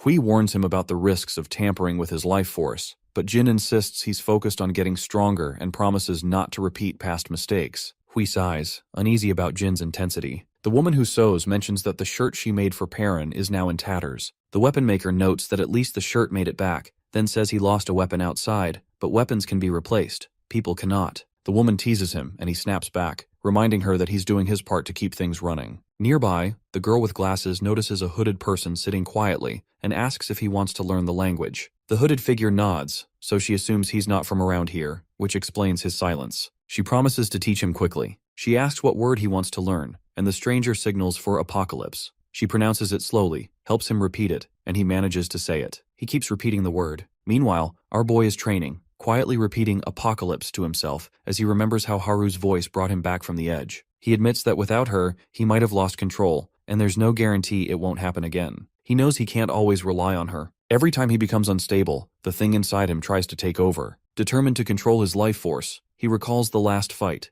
how his power surged and he felt himself get stronger. Now though, he can't recapture that feeling no matter what he tries. He remembers Haru's touch and wonders if recreating that moment will help him succeed. Our protagonist decides he still has a chance. He pushes himself, running as fast as he can, repeating that he must protect his people and get stronger. He keeps going until he collapses, refusing to stop until he can harness that power again. Chickencomb and the others are preparing to leave. Hui notes they've reached a dead end and suggests it's time to head back. Suddenly, a can falls, making a noise that attracts monsters. A young man freezes in fear as the creatures attack. Jin leaps into action, his powers crackling as he smashes through the monsters. Everyone calls out to him, demanding to know what's happening, but Jin-gu stands firm, his eyes glowing with energy. One monster, a spiky ball, targets Hui. He panics, thinking he's done for. Time freezes. The spikes stop inches from his face. Blue light flashes. Energy tears through the air, and Piran appears, destroying the monster. He punches through the beast as Hui looks on in disbelief, energy crackling around them. The others question what happened, pointing out that his hands shredded the monster. Jin asks if he's gotten stronger. Piran, catching his breath, says he managed to replicate what he did before, but insists he still needs to improve. He knows it's the only way to protect those he cares about. Jin outlines their next steps. They need to find the source of the strange radio broadcast and meet the person claiming to be prepared for the apocalypse, hoping for answers. Later, Piran sits by Haru, tells her to keep resting, and promises to get stronger. He continues training, trying to master his life force. His veins bulge and his eyes change as he strains. Chickencomb, Jin-gu, and the others watch as his eye takes on a strange appearance. He regains control. Huang calls out, asking him to wait, but Chickencomb checks if he's all right. Piran's red eye stares ahead as a dark figure appears in his mind, but he insists he's fine. The group moves on through the ruins. Later, someone is walking around and finds a pair of broken glasses, surprised by how damaged they are. More people gather, and one is called out for not working, trying to play it off when the leader notices the glasses. The leader is shocked and demands to know where they were found. The person says they were just lying on the ground, but another recognizes them by the chain and suddenly urges everyone to leave, insisting it's too dangerous. One thinks it's a lucky find and doesn't understand the urgency. The leader explains the glasses mean their owner is still alive. Another says they saw him earlier, remembers seeing fruit and signs of a struggle, and says they must warn the others. A figure steps out into the sunlight, and everyone realizes it's the man they fear. The terrified one panics as the figure approaches. Perrin's father appears and tells them to try reporting that he's alive. The frightened leader tries to joke, but the older man grabs the glasses. The terrified one stammers and then screams as the others freeze. One man draws a knife and demands to know who Piran's father is and if they were being followed. He ignores him, mocks the questions, and says it's their bad luck. He steps forward with his fist glowing blue and says that now they've seen him, they won't make it out. The group realizes only one person possesses that blue energy. Someone shouts that it's him, and they try to prepare for a fight. Piran's father smirks and unleashes a burst of energy, blasting the group, and announces that this is just his warm-up.